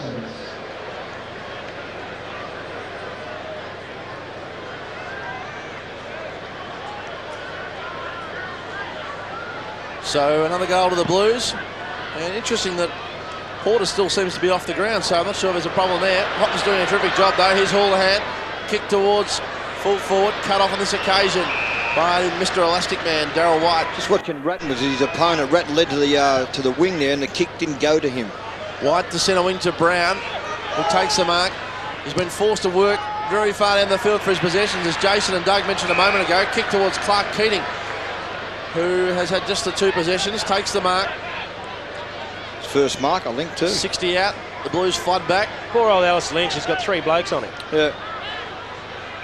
They managed to find a target in Johnson, who's had a good quarter. I mean, if you're sitting at home watching and you're wondering why the Brisbane Lions are taking so long to kick the footy, it's because Carlton are getting the numbers back and just making it virtually impossible to pinpoint a pass to their key players. And there's a good view on the screen that they're not actually manning up. What they're doing is good kick. Like the basketball zone defence, isn't it? Yep. And what you do have to do when that happens is you need your most skillful players with the ball, because those that don't quite have the precision by hand or foot will cause turnovers, and then you get punished going the other way. But the good players given time, can Still pick his own find it, apart. yeah. As Chris Johnson did then. Good kick by him. This is Chris Scott. Terrific view from the cameras here. This shot on goal just fades away to the left, I reckon. Might have scored the result.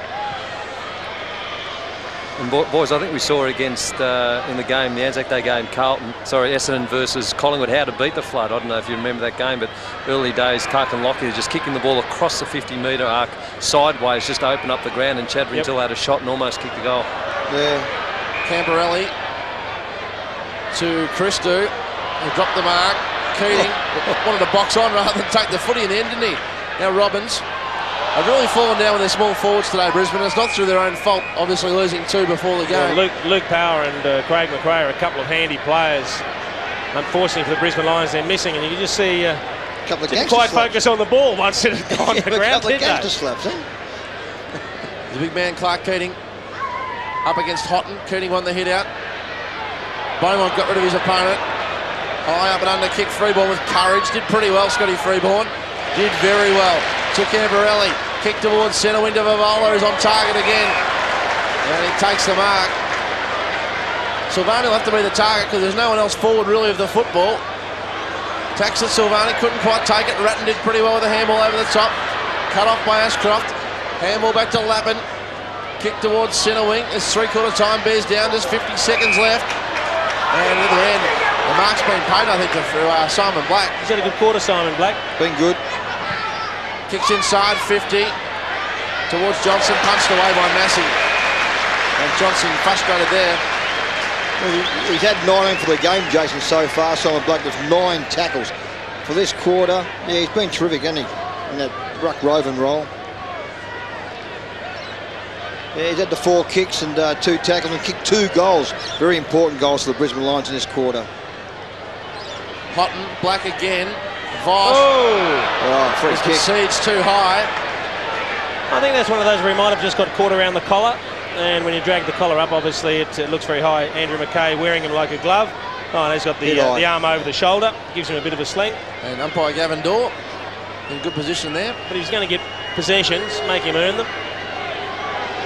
3/4 time upon us. Voss needs to kick this goal. It drifts back left to right. Michael Voss has kicked his second. There's been nothing wrong with Michael Voss's game today. He's found it difficult in the midfield, but 18 possessions and a couple of goals is a pretty good return over the first 3 quarters. It's just been difficult in general for the Brisbane Lions. They've been dominating the midfield. The further the game goes on, the more they're getting beaten in the midfield. But he does have that class to finish, doesn't he? Kicked a beautiful left foot goal, roving it off the pack earlier on. That time a set shot from 40-odd metres. And a bit of a private joke, I think, between opponents. Yep, Michael Voss and Andrew McKay. Well, you just said then, Jason, the midfield, they've been flogged, the Brisbane Lions. This quarter so far, Kurtafidis, Bradley and Ratton all had 8 possessions in this quarter. And there's another one. I mean, Camberelli continues to knock up getting possessions. Well, the siren goes for 3/4 time, and it's a very sorry tale if you look at the scoreboard. A margin of 47 points. Well, they didn't lose much ground that quarter. Outscored by 4 points, but unfortunately with the margin that big, there is not much to be gained, and their dismal record at Optus Oval looks like continuing. A pretty sombre Lee Matthews. He looks as he makes his way over to the huddle. Not much going right for them, but on the other side of the coin, everything going beautifully for the Blues. At 3/4 time, it's Carlton, 16 goals, 10, 106, leading Brisbane, 8-11-59. C7's telecast of the 2001 AFL Premiership season proudly brought to you by Harvey Norman. There's a store near you. And the Nissan Challenge. Live Thursday night at 7:30. Oh, what about that? Peter Donegan, Peter Dacos, Mark Harvey, with 90 minutes of must-see TV for every footy fan. They're challenging, probing, never afraid to confront the major issues. And along with Crackers Keenan, they get down and get personal, and sometimes even talk about the football. Keeping you in the picture. Footy Focus, live Thursday night at 7:30, C7 Sport. Surrender yourself to the forces of nature and dance to the rhythm of life. Is anybody out there? Two strangers trapped by the power of the Force. I don't understand the idea of living with just one person for the rest of our life. That's like choosing what you're going to wear in 25 years. Sandra Bullock, Ben Affleck, Forces of Nature, now showing on Movie One. Hey, Sugar, you near TV?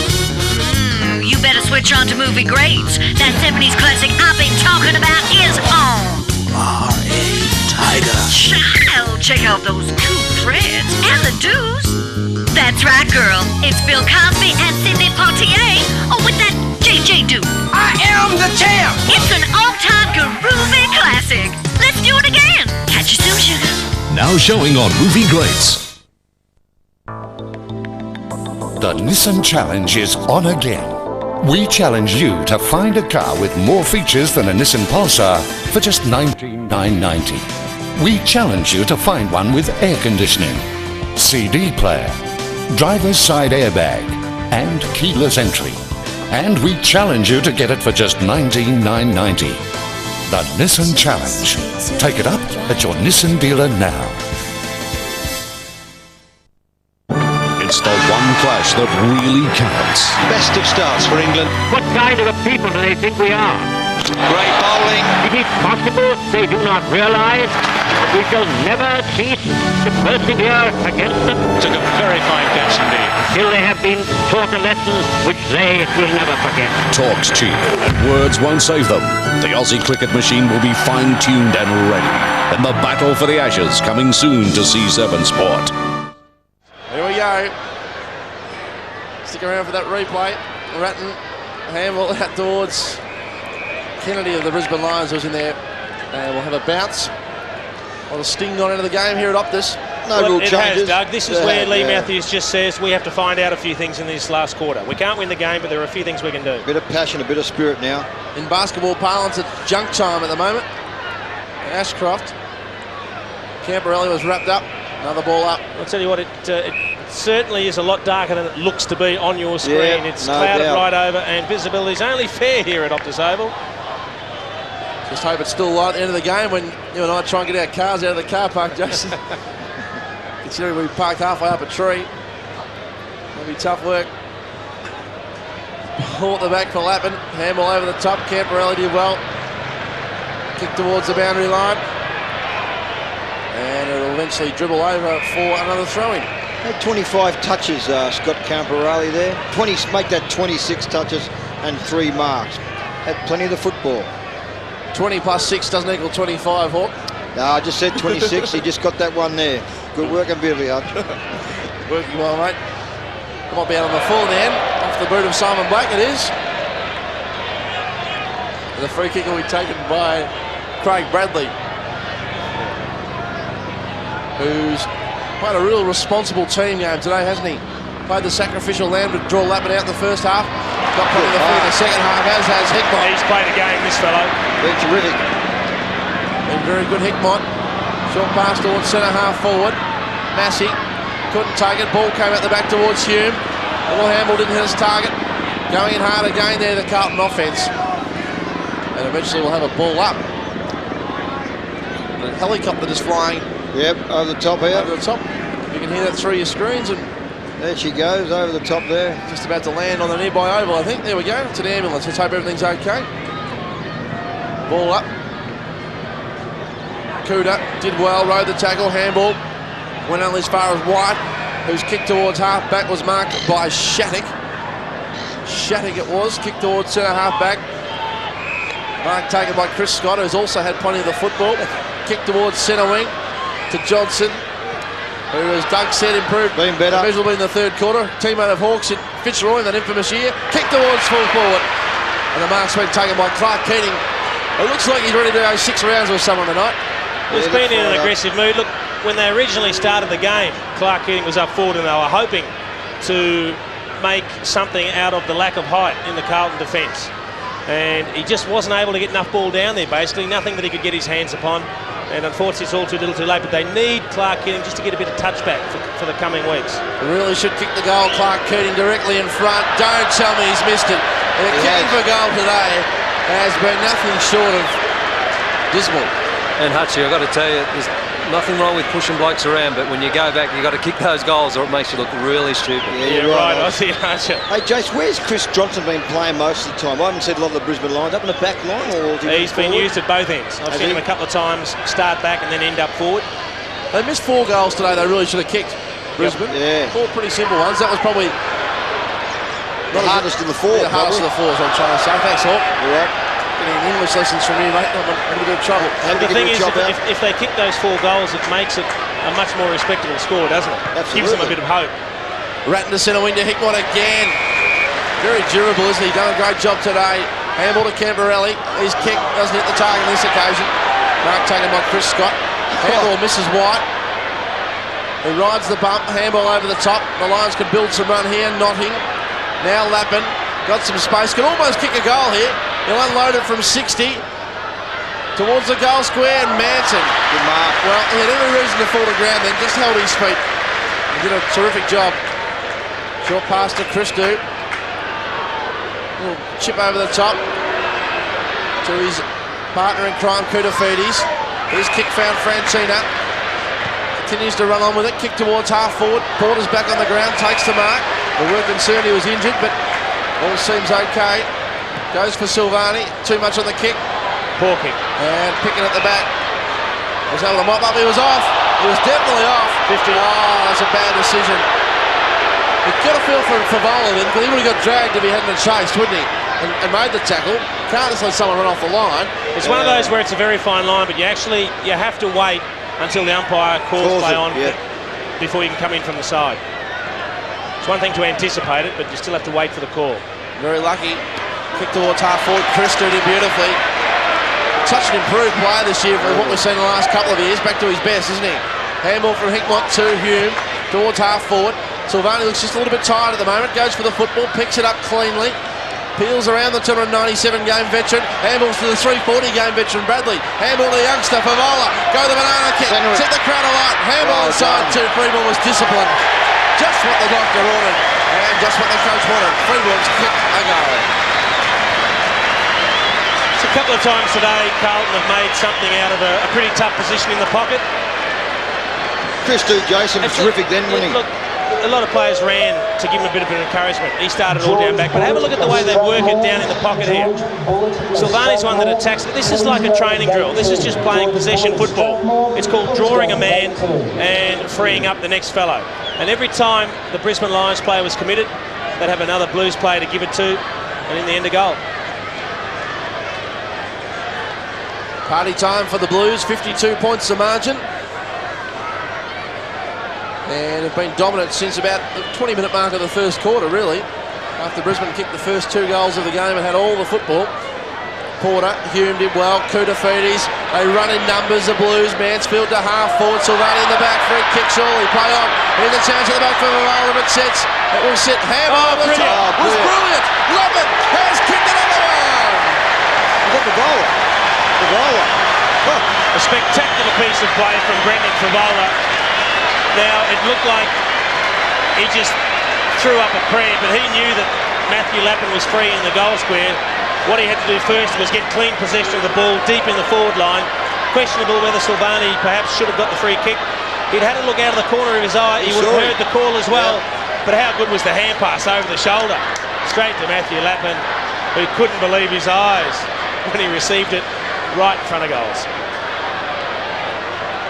Well, when you look at the replay there, Jason, you couldn't imagine how he could see him.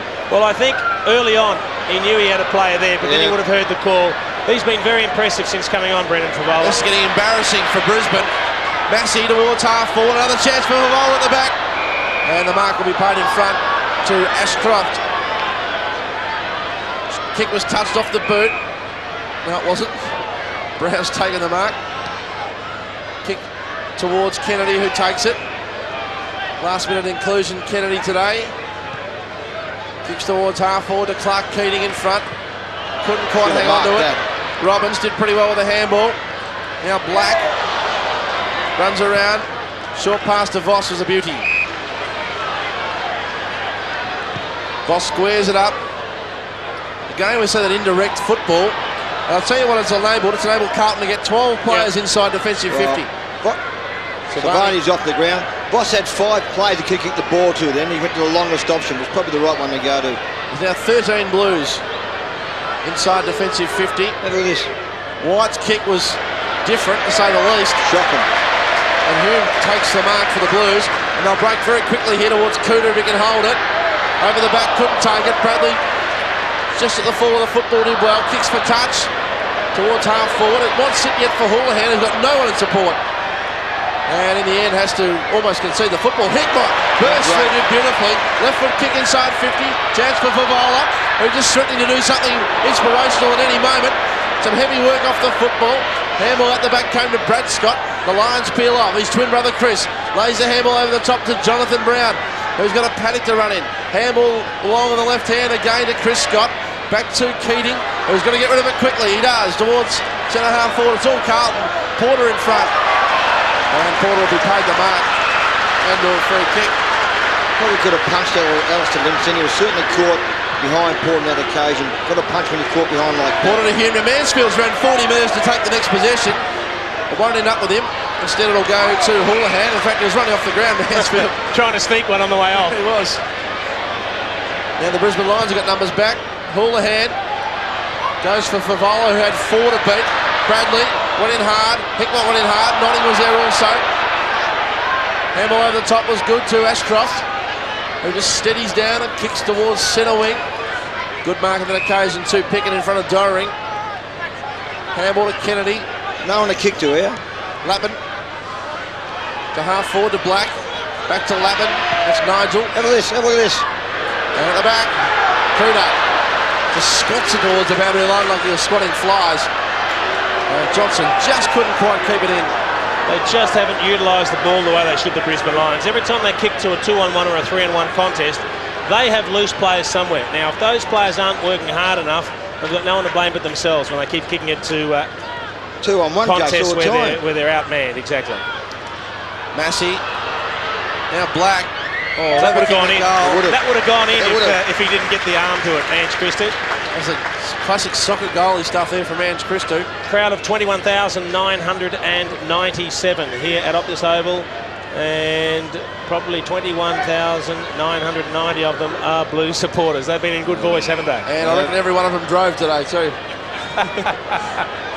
Headbutt towards Camberelli. Short pass is crafted up to Black, who'll kick the goal. What about that? Simon Black kicks the goal. Well, he's been one of their better players, Simon Black. He's stuck to his guns. He's worked hard all game. He's now chalked up 25 possessions, 12 kicks, 13 hand passes, 3 goals. What about this, Jace? And 9 tackles. Well, I'll tell you what, he hasn't played a bad game, Scott Camberelli. He's knocked up getting the ball as well. He's had 28 possessions, but I've seen him play better when he's had 28 possessions. He hasn't quite utilised them the way he normally would. And on that occasion, he would have been bleeding as soon as the ball left the boot. Shocking pass, wasn't it, really, by a bloke of his standards. It was really. He's going for coup de feet, there's no doubt about that, but really, his vision wasn't too good on that occasion, Camberelli. Okay. Well, Hawkman holding back there. Brown. It was a shocking kick. To Keating. To Scott, who can probably kick a goal here, Chris Scott. Wants to. In the end goes short. Comedy of errors. The Blues will break on the rebound here. And a good chance to build some momentum here for the Blues again. Lappin. It's been party time for him today, Lappin. To Camberelli again. Could have been a free kick. Who probably had enough of the mark, but perhaps just a little bit distracted by conceding that goal. I'll tell you what, it looked ordinary, but when Chris Scott was... no, he just didn't handle the ball, Scott Camberelli. When Chris Scott was running into the forward line, the reason he didn't kick the ball is because the 2 tall options up forward, Lynch and Brown, both led deep into the pocket. There was no point kicking it to them. They led to a one-on-one contest deep in the pocket. No one stayed in the corridor. There's Akamanis there, Jace, maybe injured. You could have put him forward at some stage, Akamanis, as a crumbing forward, I thought. I wonder if he's got to be a bit sore. Must be injured. Bradley to Hickmott. Now Hume. Clever hands and a good disposal by foot. Only as far as Mel Michael, who takes the mark and run down. Gets rid of his opponent. He might be gone here, Michael. Handball. Lappin. So no targets to kick to. Players aren't working hard enough upfield. And that's what happens. They've stopped running, haven't they? Ends up with Porter, who gives it off to Lappin. They share possession. His kick was errant. And a pretty good mark down the front row by the Blues supporter who pelts the ball back. Hutchie, we'll just go back to Jason Ackermanis. Yes, he's been off for most of this second half and he's had extensive treatment on his right hamstring, so there's definitely a right hamstring problem there. No doubt the Brisbane Lions are going to suffer a pretty bad loss today here at Optus Oval, but to have him, one of their better players, off, that's tragedy. Of course, Leppich also at the moment with hamstring problems, as is Power, I think, from memory. Again, kicking to a 3-on-1. Porter just coming over the top of the pack. They just have to pick better options as well as execute their disposal a lot better, the Brisbane Lions. Just watching here too, Jason. Jonathan Brown now has got the job on Kudafidis, just following all over the ground at this stage. Be a good test for the young player. White, and he's taken it on the second bite. Darryl White. Just a nod to confirm, yes, thank you, umpire. I did take it. Good decision for paying it, just drifting across the front. There's the first touch and there's the second. And Jace, you mentioned earlier in the quarter, it is incredibly dark down at ground level. Unbelievable. White kicks towards half forward. Houlihan rove the football, handle over the top to Jordan Doring, who's been pretty impressive. Here's Kudar. Takes it at half forward. 30 possessions, 9 marks, 3 goals. There's nothing this man can't do at the moment. Bradley, quite a terrific game. Give it back to him.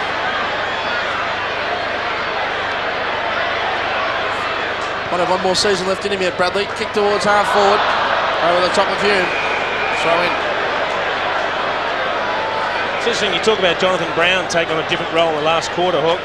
I know that he actually, when he does his pre-season, he trains with the on-ball group. Okay. He has the capacity to run like an on-ball, and that's what gives him such great opportunities to be a great player. Ratton, kick on goal, not quite enough on it. Sorry, Jace. No, that's okay. It's look, it could turn into a percentage builder for the Blues, but it's just interesting that you can have a bloke that's 19 years of age, he's 6'4", and weighs, it looks like he weighs 2,000 pounds. It's all muscle, but he can run like an on-baller as well. I know it hasn't been a great day for him, but certainly he's got some wonderful attributes. Leadership qualities too, hasn't he? You get the feeling? Yep. Like a young Lance Whitnell. Mark taken by Nigel Lappin. He's been better since half-time, Nigel Lappin. Certainly was dragged in that goal square by Craig Bradley there for a little stage in that first half. Had a good second half, Lappin.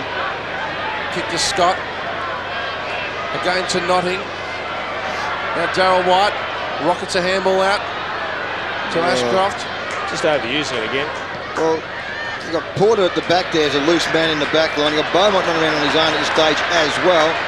So, Jason, got 2 or 3 Carlton defenders just running around getting the back line a chop out. I think the thing that would disappoint Lee Matthews the most, and I know they haven't really hit their best form this year, but from what we know they're capable of, the difference between their best performances and their worst performances is far too great. They have to establish some sort of level of consistency that's competitive. Again, it ends up with Kudafidis. Back to his vintage best today, as he was last week. Kick inside 50. Punched away from the back. Ashcroft was there. Ridden off the football. Yeah, holding the ball, said the umpire. Hickmott. The target will be Lappin and Porter at the back. Too big. Great mark. What an improved player he is. Well, I know we spoke about it during the last break, Hutchie.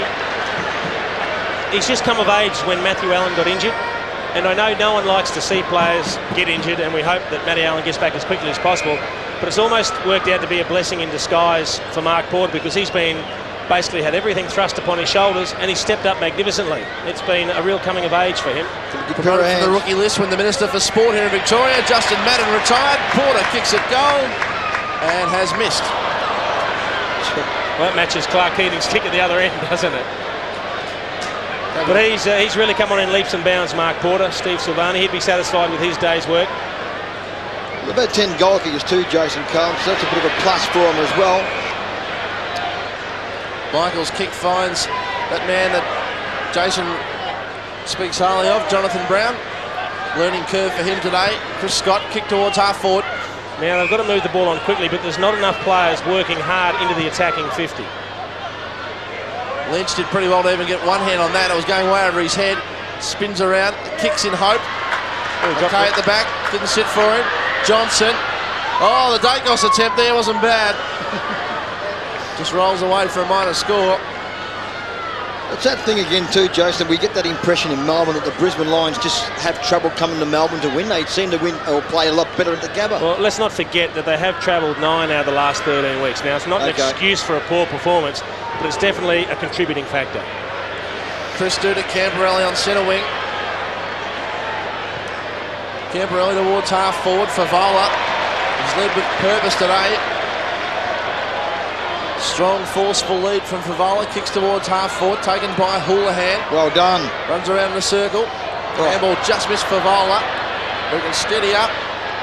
Bursts through a pack. Kicks inside 50 to another contest. Hit one at the back. Remember, played on to Camperelli. To Camperelli. Kick on goal from Scotty Camperelli. And he says, Mark Porter, that one's for you, son.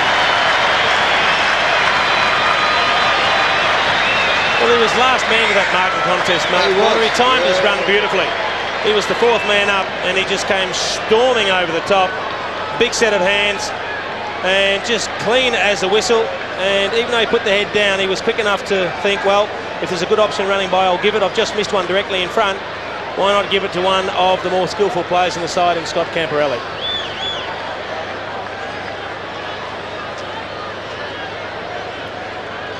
So the Blues lead by 10 goals.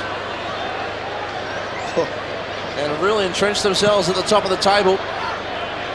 Well, that's the thing, Hutchie, after Richmond's loss to Adelaide last night, this takes the Blues into the top 4. They'll be 5-3 now.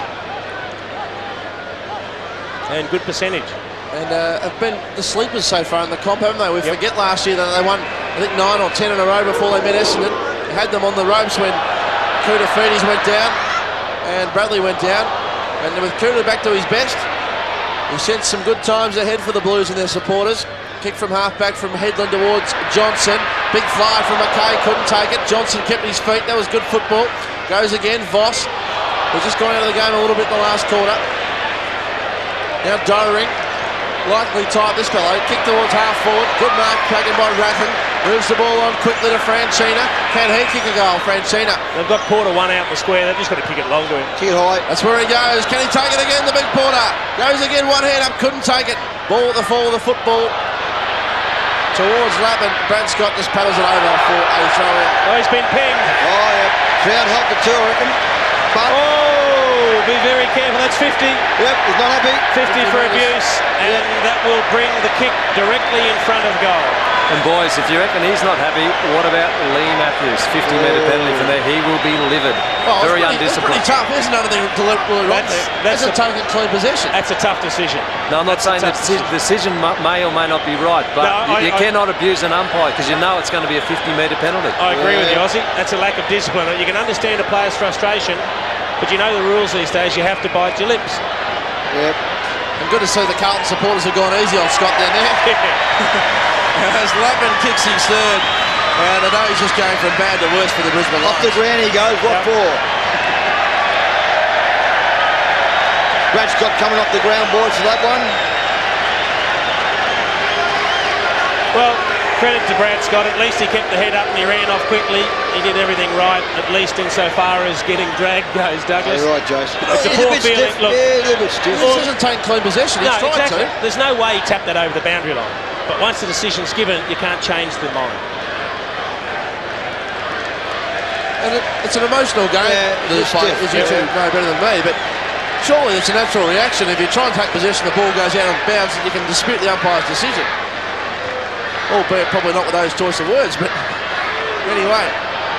Beaumont, handball to Massey. Freeborn. Cheers, spent some possessions for Carlton this last half. Bradley again. Everyone's dipping their bread in the, what's the saying? We'll think about that later on. Lappin kick inside 50. Chance here again for Koutafidis, couldn't take it. Thanks for your help, Jace. Kouta trying to get it out. Blackness in there also. Now Notting with a handball over the top to Pike. Sits for him. Whoa. Handball again towards Ashcroft. He kicks towards centre wing. And a good mark to Jonathan Brown. can't think of that saying. Brown kicks towards half forward. Bred in the purple or along the same bloodlines? What are you trying to say?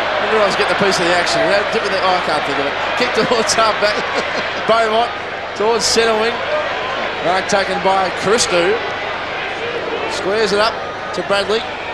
What about Cooter's stats, boys? 17 kicks, 17 handballs, 11 marks, and 3 goals. He may get a vote here today, Cooter. You're giving them, so I'd suggest you get lynched if you didn't put him in the votes. And he's certainly a chance for an apology also. Yep. Customary 5 or 6 from Hawke. Here's Lappin on centre wing. Kicks inside 50, turned it over. Just some of these possessions for Carlton.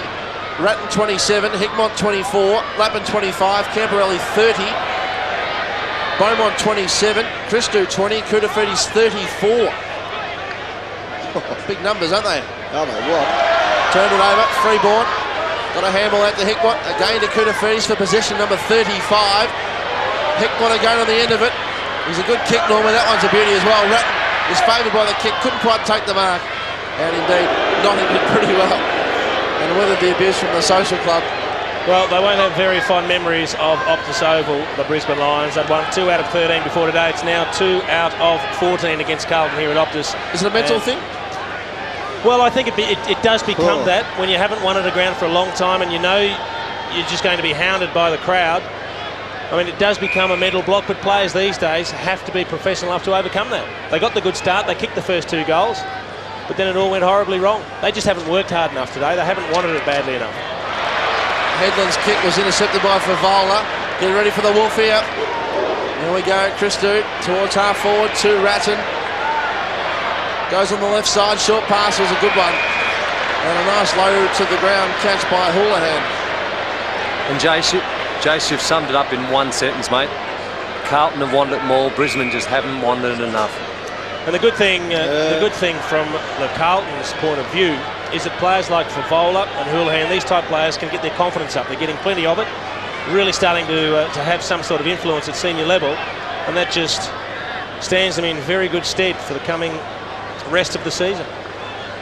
Well, Ryan Houlihan has kicked 1 goal today in the second term. He is a beautiful kick for Gale. He'll kick from outside 50, but he's a beautiful kick. And that's low, low and good. A great goal. Another one to the Blues.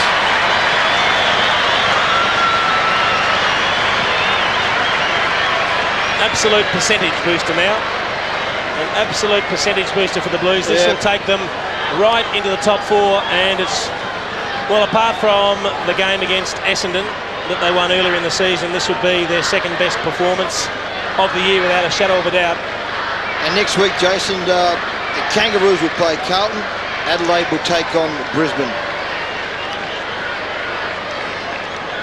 Yeah, just saying there that the Adelaide Crows will take on Brisbane next week at the Gabba on Saturday night, and the Kangaroos will take on Carlton Friday night. Okay. The good news for Carlton is this is the first time for the year they've actually strung 2 wins together on the trot. 2 in a row. Here's Frankina towards centre half forward. Cooter went up, couldn't take it. Here's Houlihan, kick on goal again. Whoa. Good play there by Francina. Final score. Don't work you two out. You're right though, Jace, they will lead Frog to 4th on the table. What about Chris Scott's stats, boys? He's had 19 kicks, 13 handballs, 13 marks, and make that 14 marks and 2 tackles. Been terrific, Chris Scott. Had a good day. Houghton gave him the big don't argue and was ripped off it and got the free kick in the end. Nothing like seeing a player get the big don't argue, Hawk. Well, you got to give it every now and then, don't you? You be careful with the fend, though, because they often penalise the person fending for pushing high. Yep. You've got to do it the right way. Who was the best at the big don't argue ever, Hawk? The don't argue?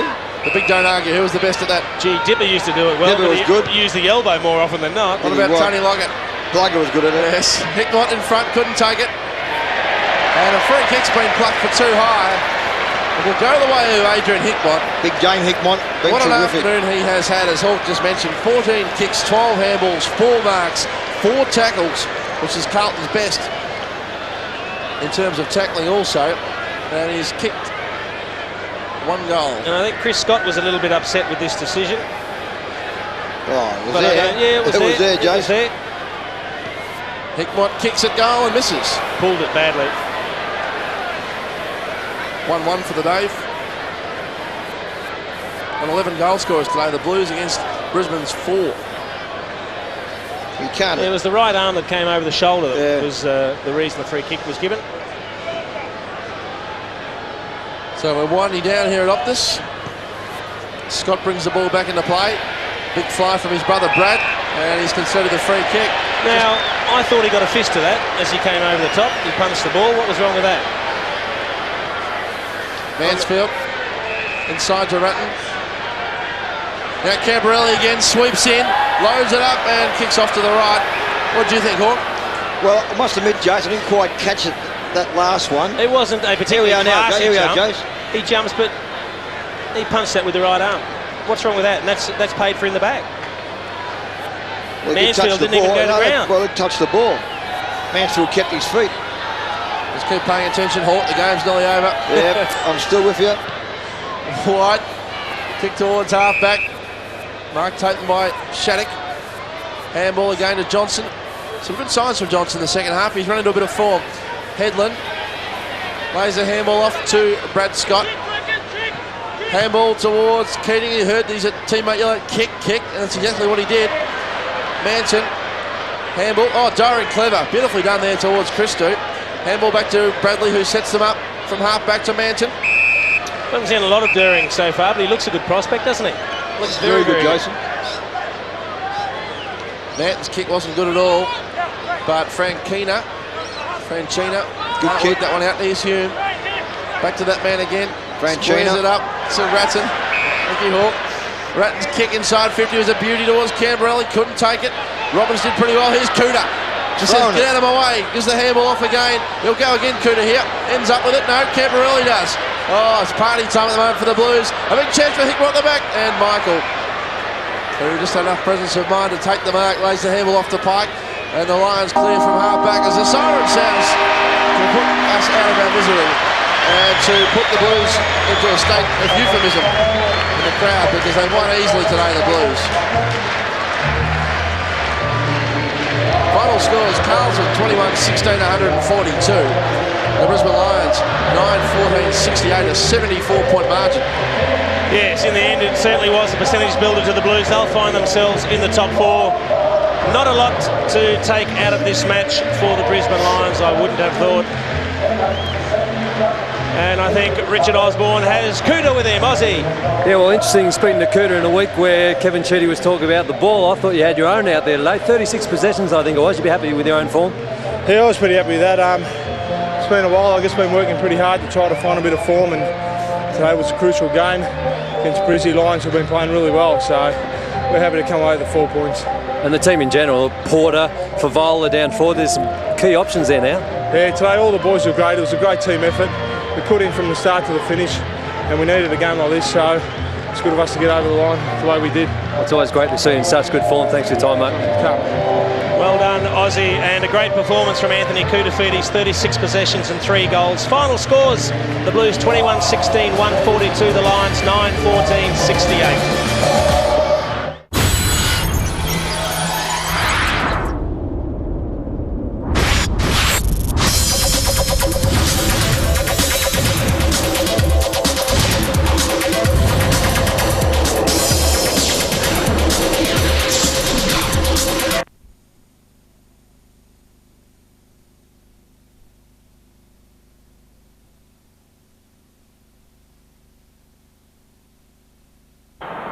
Thompson and Everett go at it once more. Harford with strength, had it, then lost it. Everett tries to get out of the middle now. Gives the hand pass away to Hayes. Hayes goes to Burke, holds it quickly, finishes with Moyle. 55 out. Here comes Big Bad Bustling. And there goes the siren. The Hawks continue on their winning way. Unbeaten after 7 rounds in a thriller. 11-point victors. The final scoreline, Hawthorn 16-14, 110. St Kilda 15-9, 99. The margin 11 points. Johnny Barker 5 goals, Trent Crowe 4, Ben Dixon kicked 2, and the Hawks will remain at the top of the AFL ladder. Let's go down to the middle of the ground. Here's DeBar. Yeah, thanks very much. Well, Daniel Chick, fantastic win, mate. You're challenged all night, and 7-zip now, buddy. Yeah, we're pretty lucky in the end there. They're a better team than I thought they were anyway, and they come at us, and just good that we got over line. A very tight game all night. I mean, how did you see from the ground? Yeah, well, they had a few midfielders out, so they did really well in there, and Spider Everett really rucked well, so he gave them great drive. Now, Johnny Barker, mate, 5 goals tonight, just brilliant, isn't he? Yeah, I call him legend now. He's just come on leaps and bounds, and he's just a great player. Well, you're creating history at Hawthorn, 7 now. I mean, the boys are a very tight unit at the moment. Yeah, we are. Don't know how to handle ourselves at the moment because they never won so many games in a row, so we're just got a big game next week against West Coast. Well, I think you're breathless and also very excited, mate. The boys are waiting out there with the cup. People in Mooney-Mire back home. Thanks a lot. No worries, Chicky. Thank you, Dibber. These 2 clubs tonight playing for the Blue Ribbon Cup, and it goes to the Hawthorn Football Club. They have won prior to tonight the last 3 encounters against the Saints. In fact, they've been fairly one-sided, but not so tonight. This was an excellent contest in front of a very good crowd of some 37,940. Young Stevie Milne must be pondering what may have been when he kicked that sensational goal after that wonderful mark. Jason, the world was his oyster. Oh, it certainly was. It was one of the highlights tonight, but a lot of the young players stood up. I thought Begley was brilliant. Brett Knowles played a great game. Mark Gale, when he came on, was tremendous. They had tries all over the ground. The old foe, Nathan Burke, he was magnificent. Raiden Tallis getting carried off for his 100th game. He'll remember it because he was one of the best players out there on the ground. But they've just been, look, they haven't been at their best the last fortnight, the Hawks. But I think the sign of a good side is when you actually get the job done without playing well. And that's something that the Hawks have done. They've taken that next step, I think, where you can classify them as a good side. Well, and they're winning. You look at their bench, I think KB might have mentioned during the night when there were players like Bashoni who spent considerable amount of time on the bench. Crawford, Sean Wren, Shane Crawford, Nathan Thompson. Thompson, they're all key players for the Hawthorn Footy Club. They do rotate them all the time, regardless of whether you're the best player on the side. And even if you're going well, they do rotate them to make sure they can run out the game strongly, Sandy. Well, they certainly did run it out with 4 or 5 late goals. And I think we're very relieved, Peter Schwab. So I think they'll be in pretty good voice for the club song. Give me a scare. Fucking learn a lot from that one. Learn a lot. Learn a lot. Thank you, Learn Dan. from that one.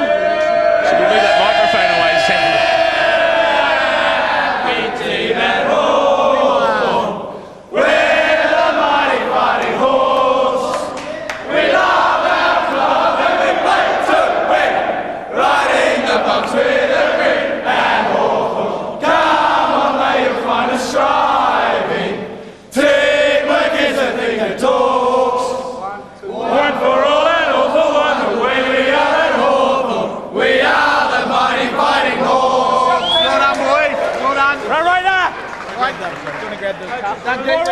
Yes, a relieved Peter Schwab.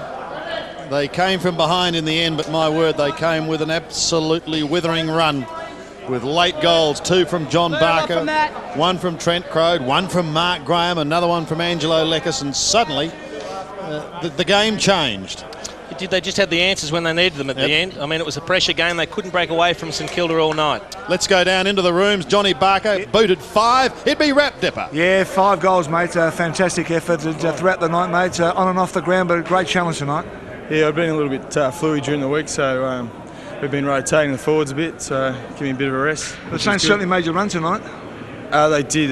They're very young and they're a very fast-running team, so they definitely stretched us. And how are you seeing the side at the moment? I mean, the boys have been challenged week in, week out. I mean, we keep rising to each challenge, and it's a credit to us, I think. Well, it's a credit to yourself, mate. I know the boys want you back in the rooms there. Well done, mate. 5-0, eh? Yes, 5 goals to John Barker. He was their most prolific in front of goals. Trent Crowe booted 4. It was a memorable win for the Hawks, home by 11 points.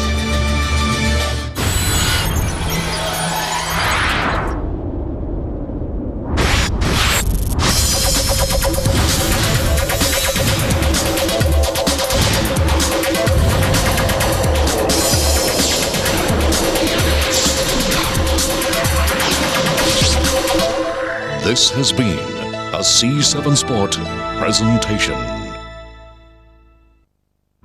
C7's telecast of the 2001 AFL Premiership season proudly brought to you by Harvey Norman. There's a store near you. And the new Nissan Pulsar. It breaks all the rules.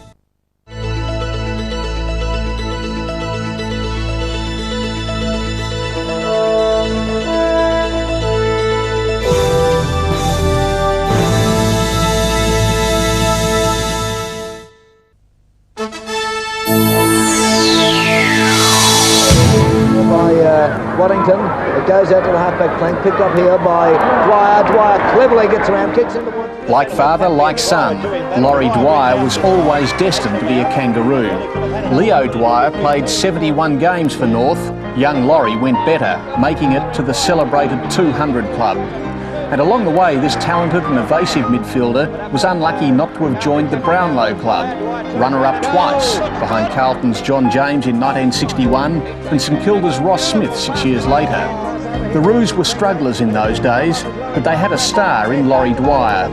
7 times he wore the big V, and twice he joined Harry Beitzel's touring Galahs. North's time came in the decade after Laurie Dwyer called it quits, and thankfully, this loyal servant was still very much a part of the club to share in the spoils of premiership success. Dwyer has it, turned beautifully, and a short pass into Tripoli.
Muay Thai.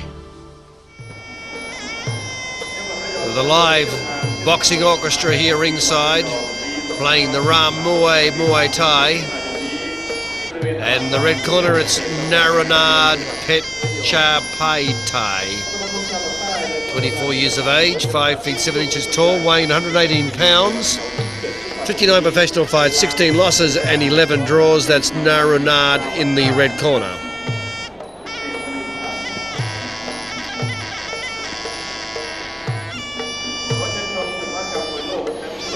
And in the blue corner, it's Surachai Sakjawi.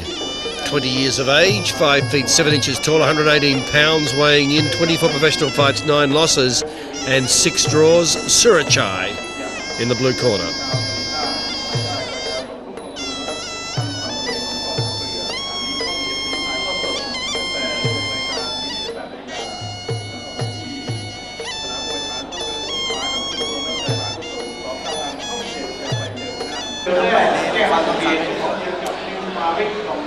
Surachai, he's same height as his opponent Naranad. In terms of age, though, there is a difference. Surachai is 4 years younger than Naranad,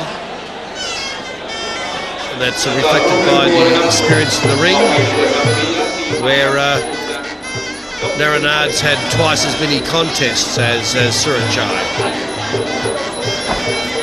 So Naranad, the more experienced fighter of the two. Solid punch there by Surachai, aimed at the head of Naranad. That was no probing encounter. That was a full-blooded punch designed to get the best shot he could in. There he goes, punching again, Surachai. Surachai in the blue corner. Flashing head-high kick that just missed his opponent's head. Naranad, low leg push kick. Roundhouse kick by Surachai. Surachai in the blue corner. Fairly free with his weapon firing with those kicks and punches. Naranad loose as well.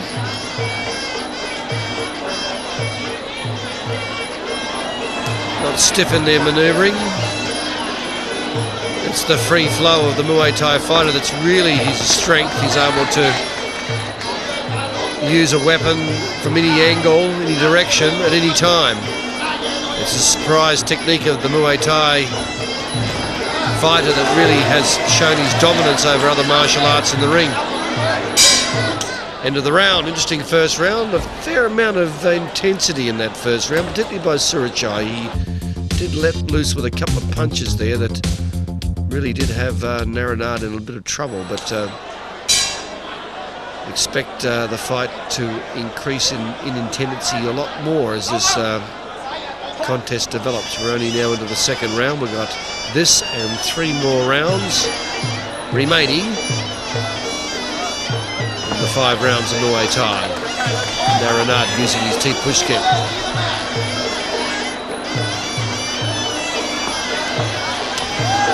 Naranad in the red corner. Surachai in the blue. Surachai with a T-push kick onto Naranad.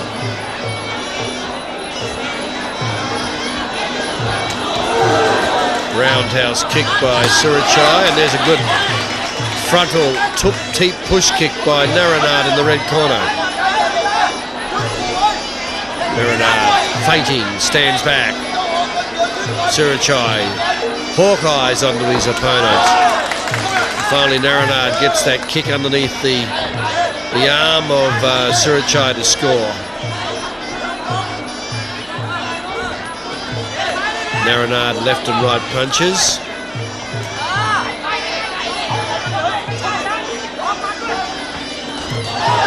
Knee strike by Surachai.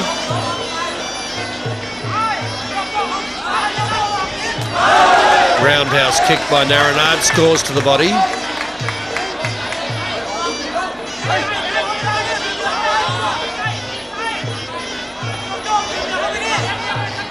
Naranad standing back a little now from Surachai. We haven't seen any grappling taking place. It's all been long-range dueling. A lot of it with fists too. Not a lot of, I'd say it's been a fair mix between the kicks and the punches. Unusual in Muay Thai. Normally the fighters prefer the kick weapon, only because of the power of the kick strikes.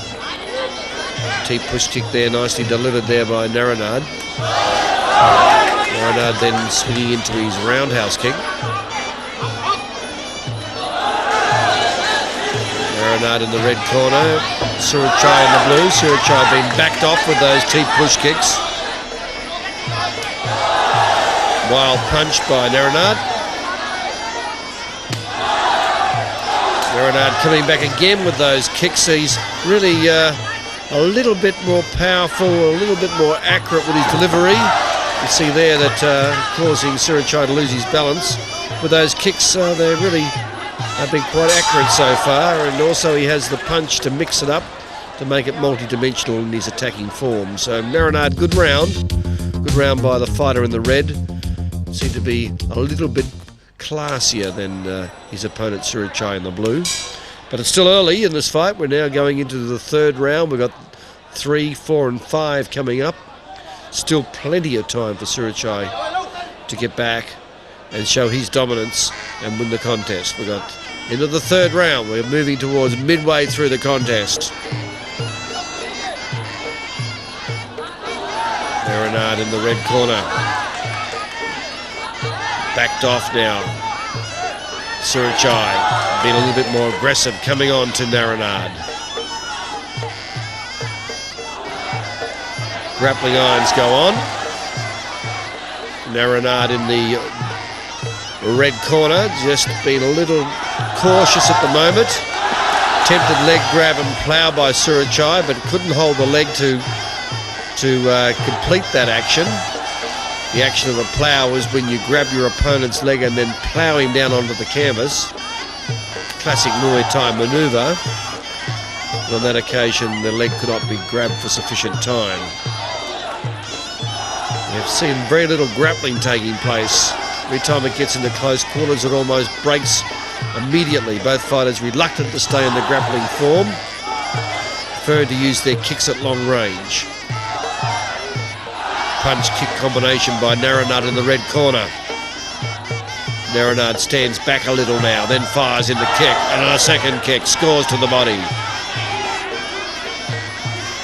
Naranad's been a little more effective with his weapons in terms of accuracy than Surachai. This third round, again, he's proved a little bit better than Surachai. And Surachai has to be a bit careful now that he doesn't get into a routine of being a little inferior to his opponent. He's got to really go up one cog and try to show some ascendancy in this contest. At the moment, Naranad's doing always a little bit better, and that would mean that he would be scoring a little bit better all the time than his opponent, and that sets him up for victory. So Surachai has to change the pattern of this fight fairly quickly. He's not as if he's falling a long way behind, but the accumulation of this fallout factor could mean that he's going to have a sizable points to catch up to in the next round and the one after. So he really needs to make his move fairly quickly if he's going to come back to Naranad without giving him too much of a lead. Naranad in the red corner, standing back from Surachai. Surachai gets in close, scores with the body blow with a kick. Naranad punches free towards the end, but certainly Surachai enabled Naranad to take control to a certain extent for the first 3 rounds, and that's making it difficult now for him. As we go now with the last 2 rounds, there's Naranad's handlers, reasonably happy with their fighter, and there's a bit of concern there in the corner of Surachai, telling him that he's really got to do something here in this 4th round. You're watching Muay Thai. It's the traditional heartland of Aussie rules football. The Geelong Cats clash with the Carlton Blues in the VFL Match of the Day. Live today at 10:45 on C7 Sport. Mission Control, we have left the pad. They rise into the heavens on the wings of angels. Won't you smile for me, huh? Already high amongst the gods. Jesus Christ, what the hell is that? We lost contact with both astronauts for about 2 minutes. Tell me what happened up there. It scares me that they act like it never happened. You wanna know what happened? You wanna know about them 2 minutes? Captain Alex Strack died last night. What's happening? Well, that's interesting. 2 heartbeats. Everything's gonna be just fine. Oh my God! About those 2 minutes. 2 minutes. That's all it took. Have you noticed any change in your husband's behavior since the shuttle mission? If you wanted to come from very, very far away, maybe you could travel in a transmission at the speed of light like a thought. He's not your husband anymore. He's not. Johnny Depp. You're not Spencer. Charlize Theron. Who are you? The Astronaut's Wife. Premiering tonight on Movie One. Muay Thai.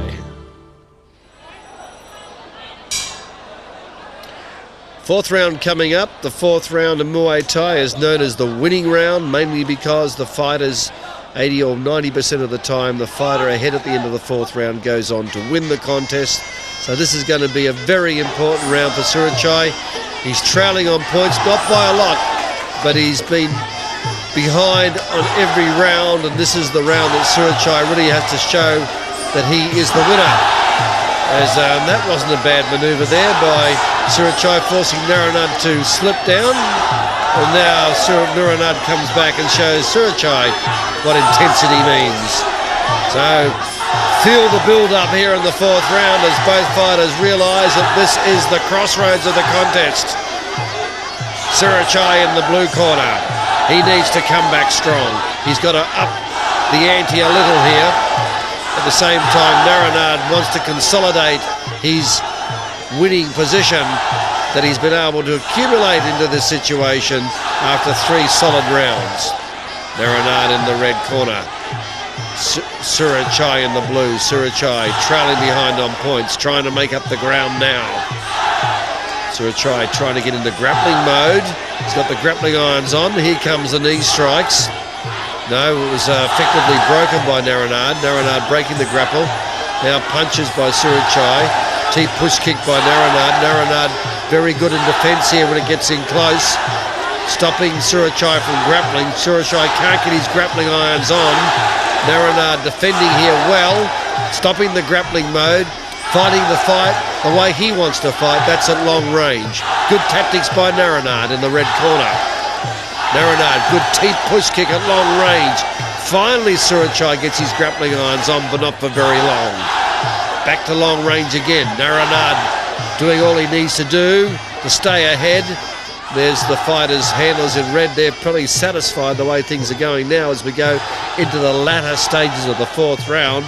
And it's Naranad in the red corner doing better than his opponent Surachai. Naranad not allowing Surachai to get in close, keeping away from the grappling zone. Naranad with those teep push kicks and effective defensive knee.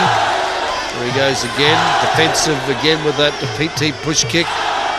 Knees in defence, swinging around, not giving Surachai a chance to come in onto him. Naranad, roundhouse kick, right on the bell. Surachai goes back to his corner. He must be a little bit worried now. He made no real impression on the Naranad in that 4th round, and Naranad keeping Surachai away with those teep push kicks. We've got 1 more round remaining. And there's the concern in the blue corner. Surachai being told to get in and go grappling. And Naranad in the red corner, well, they're just telling him to keep the tactic going, keep spoiling every time Surachai tries to get in close. So 1 more round remaining. Surachai is going to have to go flat out all the way.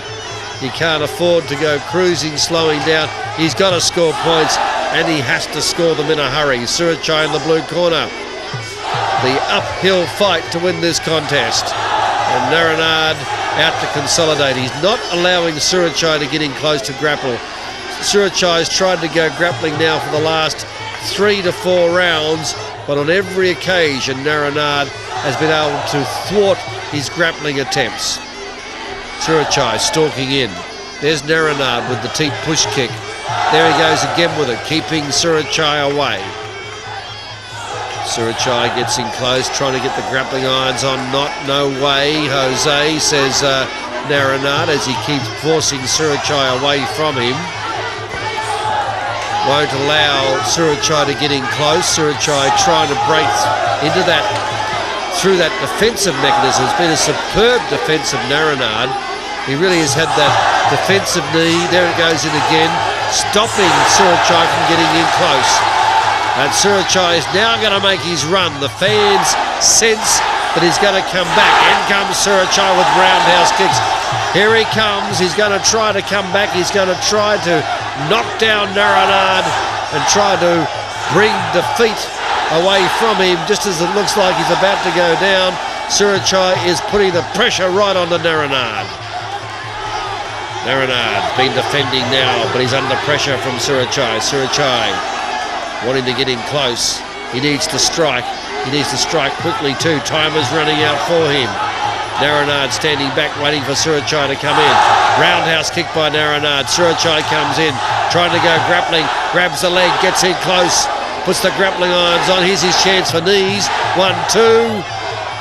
But can't hold inside the grapple, to the delight of Naranad supporters.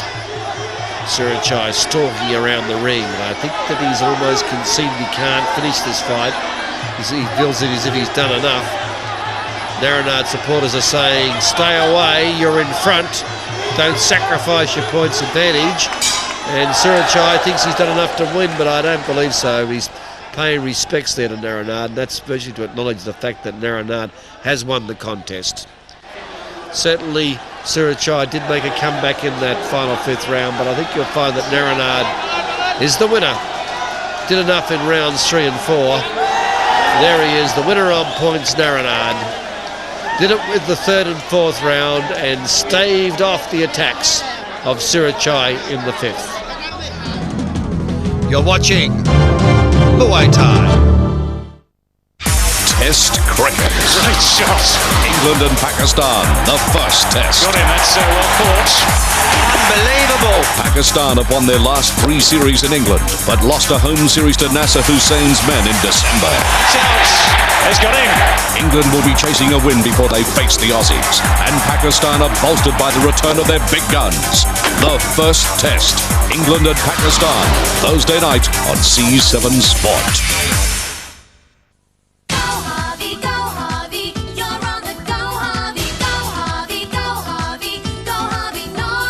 Harvey Norman for this JVC digital video camera for $15.95. Save $100 and get a bonus camera bag. Pay $22.99 for this JVC digital video camera and get bonus studio DV software and camera bag. This Sony Mini DV camcorder includes video wave editing software, photo suite and a bonus camera bag, $27.99. And the Satoshi DVD RAM camcorder includes 3 bonus discs and a camera bag, $39.99.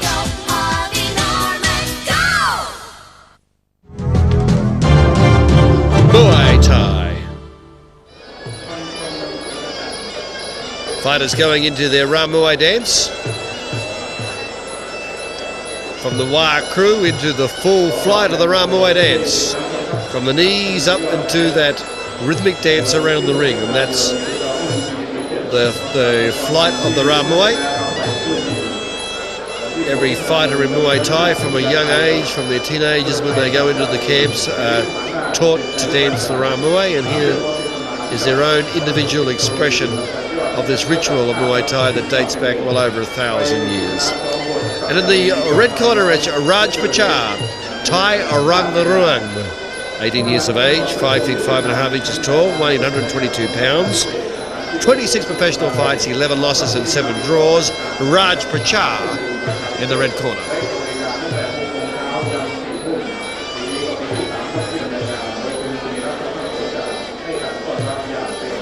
In the blue corner, it's Sinla Patai, or Pan Atingatkom.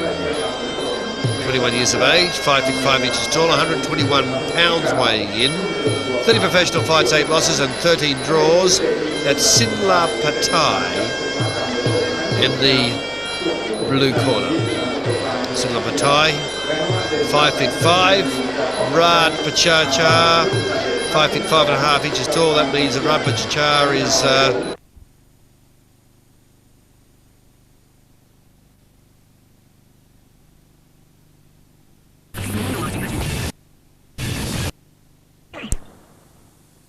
Martina Hingis' 3 secrets for staying healthy.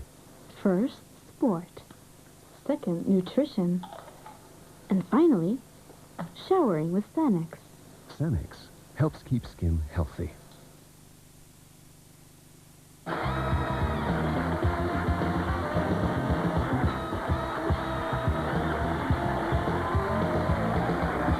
Welcome back to the Lake Show. John Goodman is here. Paul Aerosmith Staples. Dude looked like a lady.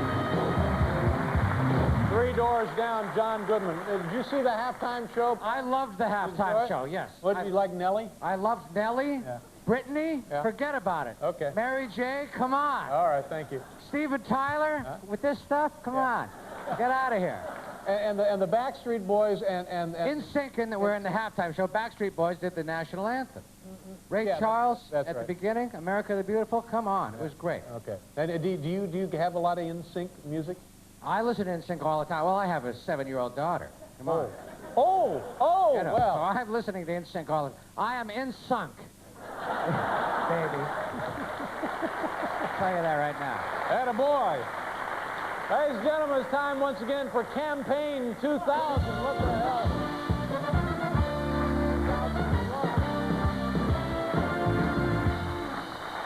We haven't done Campaign 2000 since last year when it was actually, we had a campaign and it was 2000. Yeah. The campaign is over. It's 2001. Here's my friend Yeah, Paul. thank Welcome you. to the show. Nice to be here. Maria Pope, of course, over there, the host and star of Campaign 2000.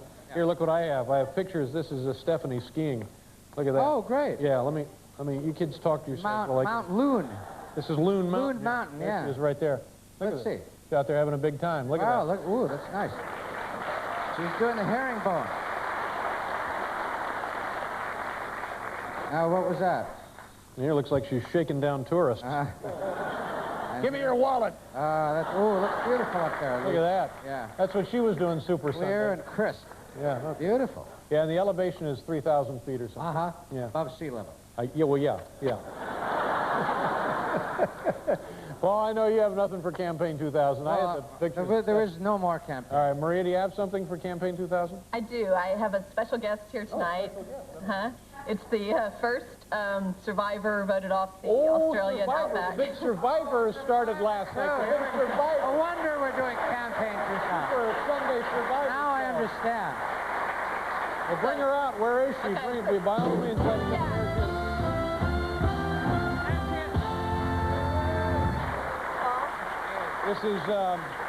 This is Deb Eaton, ladies and gentlemen. Deb Eaton. Hi, Deb. Welcome to the Late Show. How are you? Pretty good, Dave. Did you have a nice Super Sunday? It was pretty good. I was sequestered in a hotel room. Really? Sequestered in a hotel room? By whom? Why were you sequestered? I wasn't allowed to be out in public until after the show aired. They didn't want anyone to see me down there. Oh, see, I didn't sign that clause in my contract. Yeah.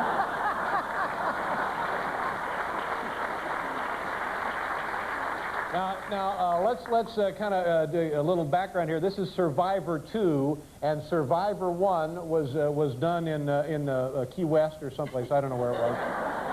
Yeah, I believe so. And now this one takes place where?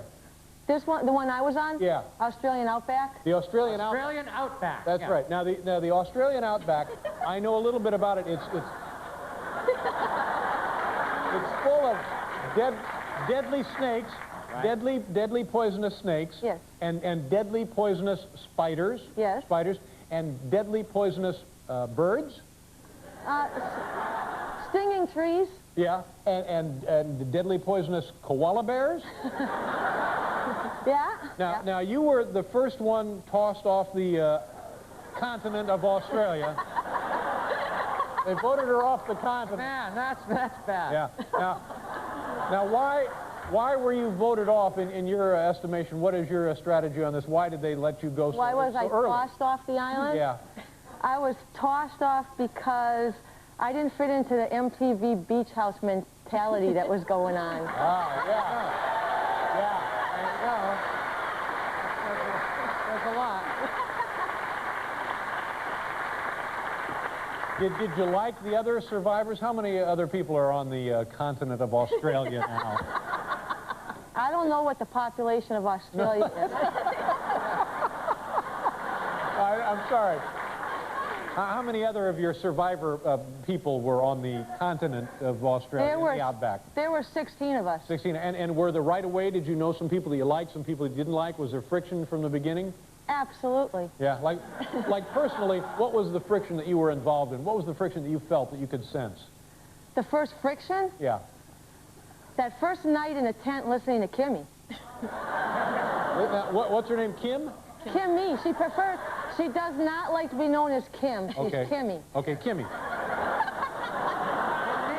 Kimmy.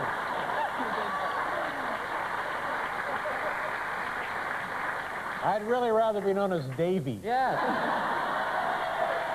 But I'm old and tired. All right, so you had trouble with Kimmy, is that right? Yeah. What was that? What did she do?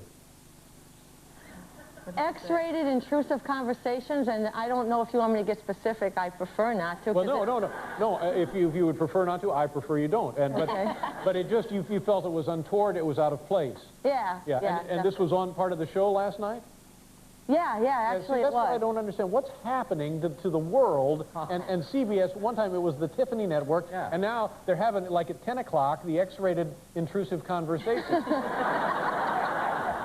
Tell us a little bit about yourself. What do you do for a living? I'm a corrections officer in Berlin, New Hampshire. Mm-hmm. That's got to be a tough job, I would guess, huh? I suppose maybe for your average person, but I don't find it that difficult. Have you ever had to lock anybody down? Is that what they do, Paul? They lock them down? I think they do, yeah. Have you ever had to... him Have right you ever had to down. lock somebody?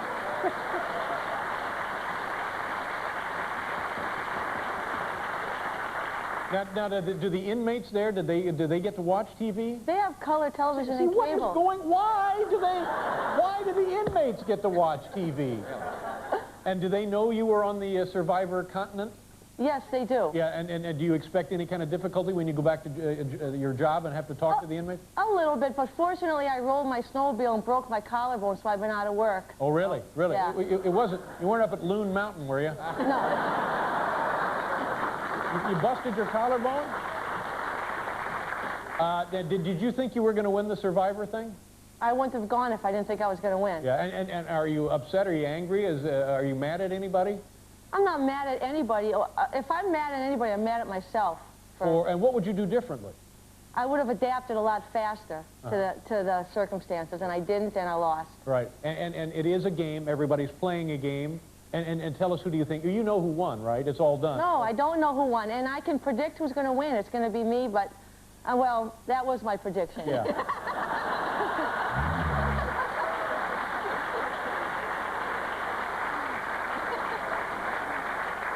I thought I was going to get the Tonight Show, too. But that...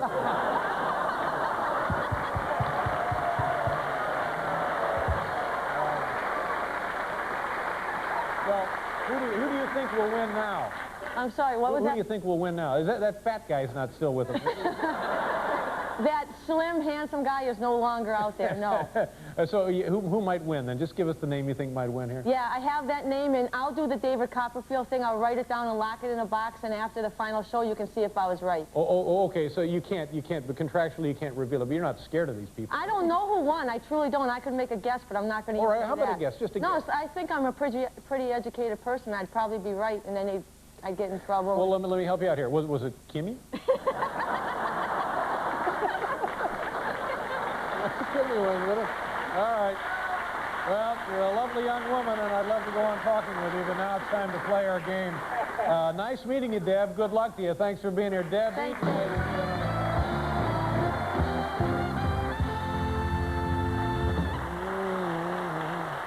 I liked her. It was great, yeah. I liked her. See, now that's what's wrong. The person that should win don't get to win at all now. Right. Yeah, everything's screwed up, ladies and gentlemen, and I'm doing my best to straighten it out. Okay. We'll be right back here with John Goodman, everybody.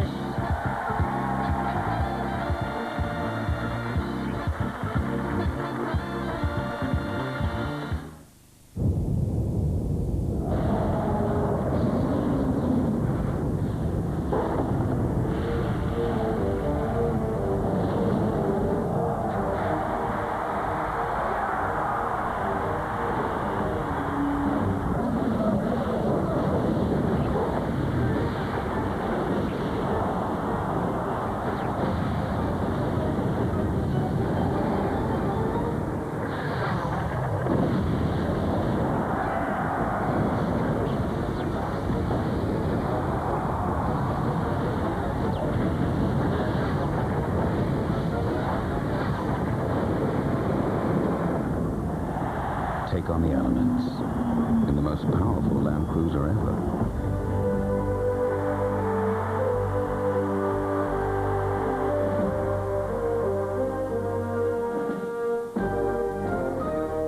Bloody weather. Bag a great offer at Price Attack now. Spend $15 or more on the Schwarzkopf Silhouette range and you'll get this fantastic fashion bag plus your choice of one of these Silhouette products free. Up to $43 value, totally free. Bag this great offer at Price Attack now.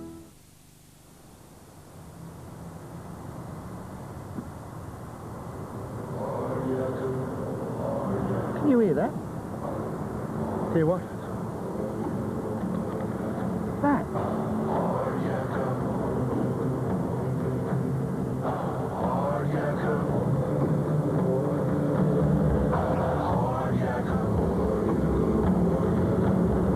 Nothing's tougher than hard yakka. Wednesday, the countdown begins. Only 6 castaways left. Who will be the ultimate survivor? Watch to win $10,000 or a survivor kit. Wednesday on Win.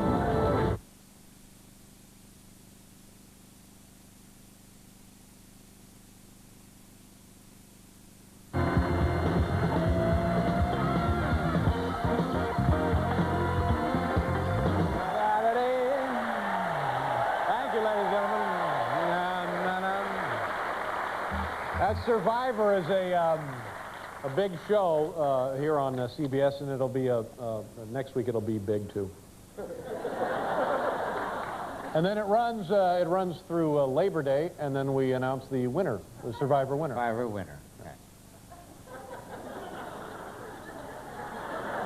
Our first guest currently stars in the motion picture Oh Brother, Where Art Thou? And next month he'll be making an appearance on the hit television program Ed. Here's the funny, the talented John Goodman, ladies and gentlemen.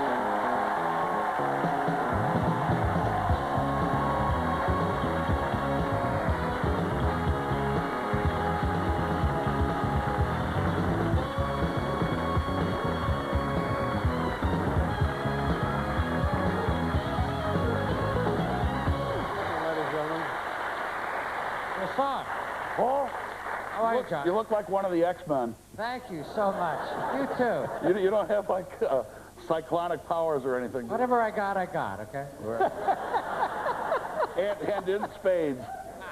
Welcome to the show. Thank you, sir. You know, I know you're a Super Bowl guy. In fact, one time you were part of the Super Bowl halftime show. With Mr. Schaefer over there. Yeah. We put on a halftime show. I can't remember what Roman numeral it was. Yeah. Well, it was one of them. It was with Mr. Dynamite, Mr. Out of Sight, Mr. James Brown. Wasn't that something? Thomas Malone was there. Was that in New Orleans? Yes, sir. Yeah.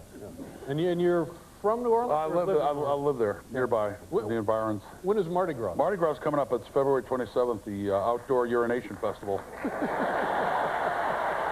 Wow, well, let me jot that down on my calendar. You're going to want to get that. I get to paint up and walk around with Pete Fountain has a walking club, they call them. It's the Half-Fast Marching Club. And it's cool. You get to ride around, throw beads. Yeah. And you do this every year? I've been doing it for the last 3 years. I've been going down there for Mardi Gras forever, and then I moved down there not so long ago. I was a parade marshal about 10 years ago of the Endymion Parade. That's a Saturday night parade. And they give me beads and doubloons to throw, and I threw them way too fast, so I wound up throwing articles of clothing after a while.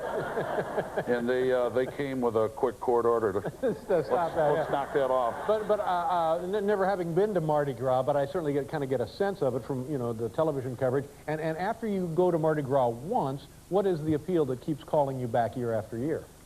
You leave a part of your liver there. I don't know.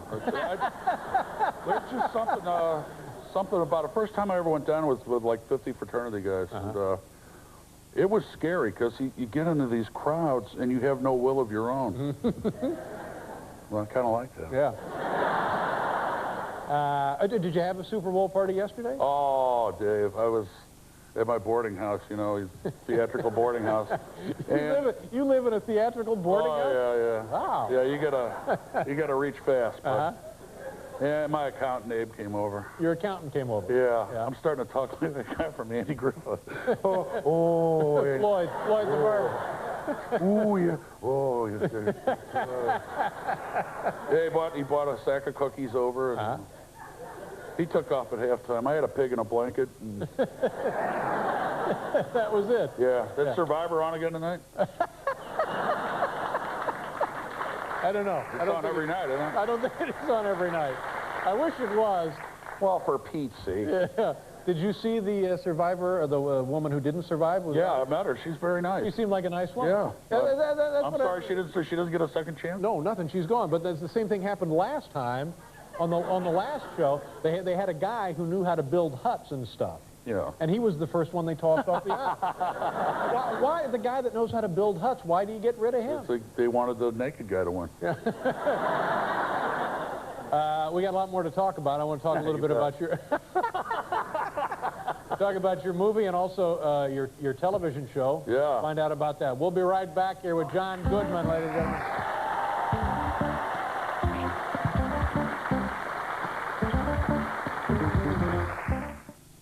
Darling Harbor, an alien world, a tale older than humanity. The struggle, the excitement, the mystery, the fear, the passion, the unknown. When's lunch? The Fish, an all-star, all-Australian cast featuring Josephine as the grey-nosed shark, Agro Crocodile as the crocodile, and thousands more. Now here for you to see in glorious surround vision at Darling Harbour's world-class Sydney Aquarium. There are many of you. There's you, the homemaker, and you, the homeowner. the paramedic, and the diplomat. You support the world, but who supports you? You are one of 4 million Australians who aren't getting enough sleep. The kind of deep sleep you get on a bed that uniquely cradles and supports your body, as no other bed does. Oh, I love this bed. High performance from Sealy Posturepedic. We support you night and day. Australia is a lucky country. We have one of the richest and most diverse ranges of plants, animals, and ecosystems on the planet. Biodiversity is the name we give to the variety of all these living things, the balance of all life forms, including us. We depend on biodiversity to survive, yet we don't often think about how we can support it. Protecting it must be our priority, because our future depends on it. It's easy, really. Even one person can make a huge difference. By supporting our native species,